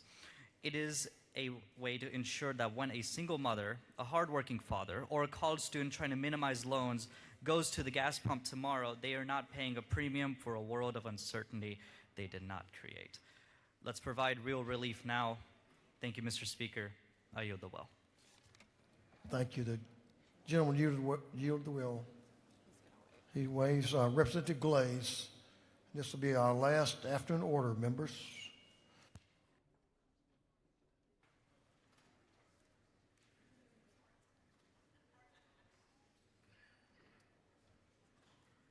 As I stand in for Representative Mary Margaret Oliver, if you would take a look at the screen, this is 10-year-old Aiden, who was born in 2016. He's outgoing, extremely funny, and listens to country music. He's in foster care, and he's looking for a family. If we can help him make an adoption, please do so. And thank you so much, Mr. Speaker. I yield the well. Thank you. Let's help him out, right? Appreciate your afternoon. That completes our afternoon orders. Mr. Clerk, you ready? Members, let me, before the clerk begins with privilege resolutions, if you have a page, hang around and we'll get some page photos and thank them for their service today. So there are the pages up on the board. Mr. Clerk, will you read the caption to a group of privileged resolutions? Honoring the life and memory of Jason Hughes. Honoring the life and memory of Brother LeBray Brandon Gilbert. Recognizing and commending Aubrey T. Villainous, Jr. for 50 years of distinguished public service at the Georgia State Capitol. Recognizing and commending Paula Whittle. Commending the Atlanta World Cup Host Committee. Commending the Yeshiva University Maccabees. Recognizing and commending Pastor Wilbur T. Purvis on the occasion of his 33rd pastoral anniversary. Commending the Building Owners and Managers Association of Georgia Day and recognizing February 3rd, 2026 as BOMA Georgia Day at the State Capitol. Recognizing and commending Dr. Terry L. Hudson. Congratulating Brianna Anneboam upon being named the 2025-2026 Youth of the Year for Boys and Girls Clubs of the Chattahoochee Valley. Congratulating Columbus Police Sergeant Katina Williams upon being named WRBL News 3 2026 Remarkable Woman. Recognizing and commending Valerie Barnett. Congratulating the First Preparatory Christian Academy boys basketball team for winning the 2026 GIAA Class A Boys State Basketball Championship. Recognizing and commending Mrs. Nancy Nan McClellan Flowers. Recognizing and commending Carner Farnsworth. Recognizing and commending Iglesia Pentecostal Divinia Trinidad and honoring Pastor Ronald Monroy and Marie Mercedes Monroy on the occasion of their 16th pastoral anniversary. Recognizing and commending the Emmeline Farnsworth. Recognizing and commending Soa Sabra Mamahin. Recognizing and commending the United States pageant system. Congratulating and commending Dr. Beverly Griffin Patton for receiving the 2026 Yellow Rose Nikki T. Randall Servant Leadership Award. Recognizing March 25th, 2026 as Executive Function Day at the State Capitol, celebrating the 205th anniversary of the city of Lawrenceville. Recognizing and commending the Honorable Dewey McLean.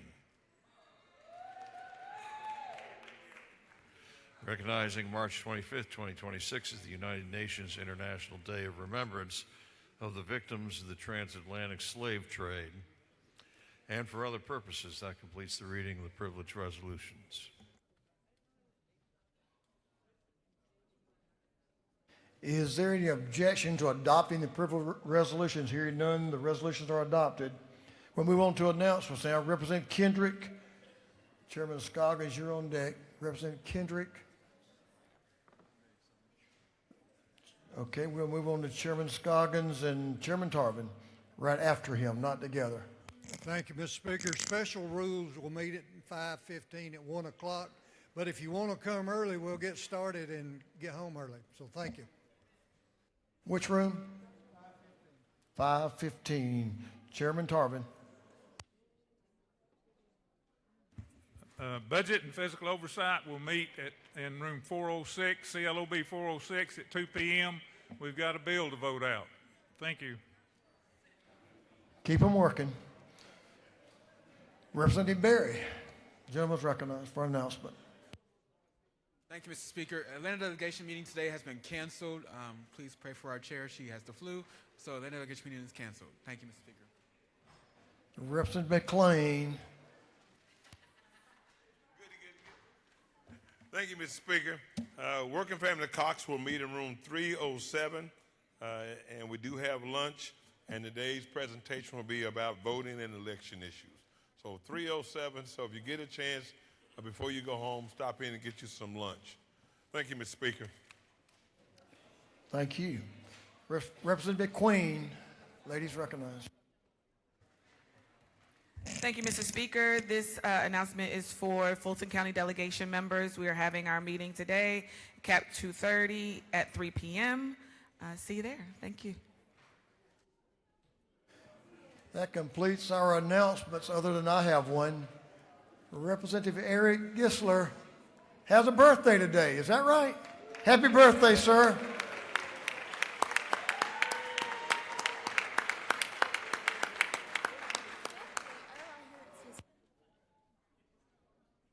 He's 39th for the 11th time. Yeah, that was something like that. Happy birthday, Eric. That completes our work for the day. Don't forget, come join me for page photos. With that, I'll recognize the majority leader of this House for a motion. Thank you, Mr. Speaker. I move that this House stand adjourned until Monday, March 16th, 2026 at 10 o'clock a.m.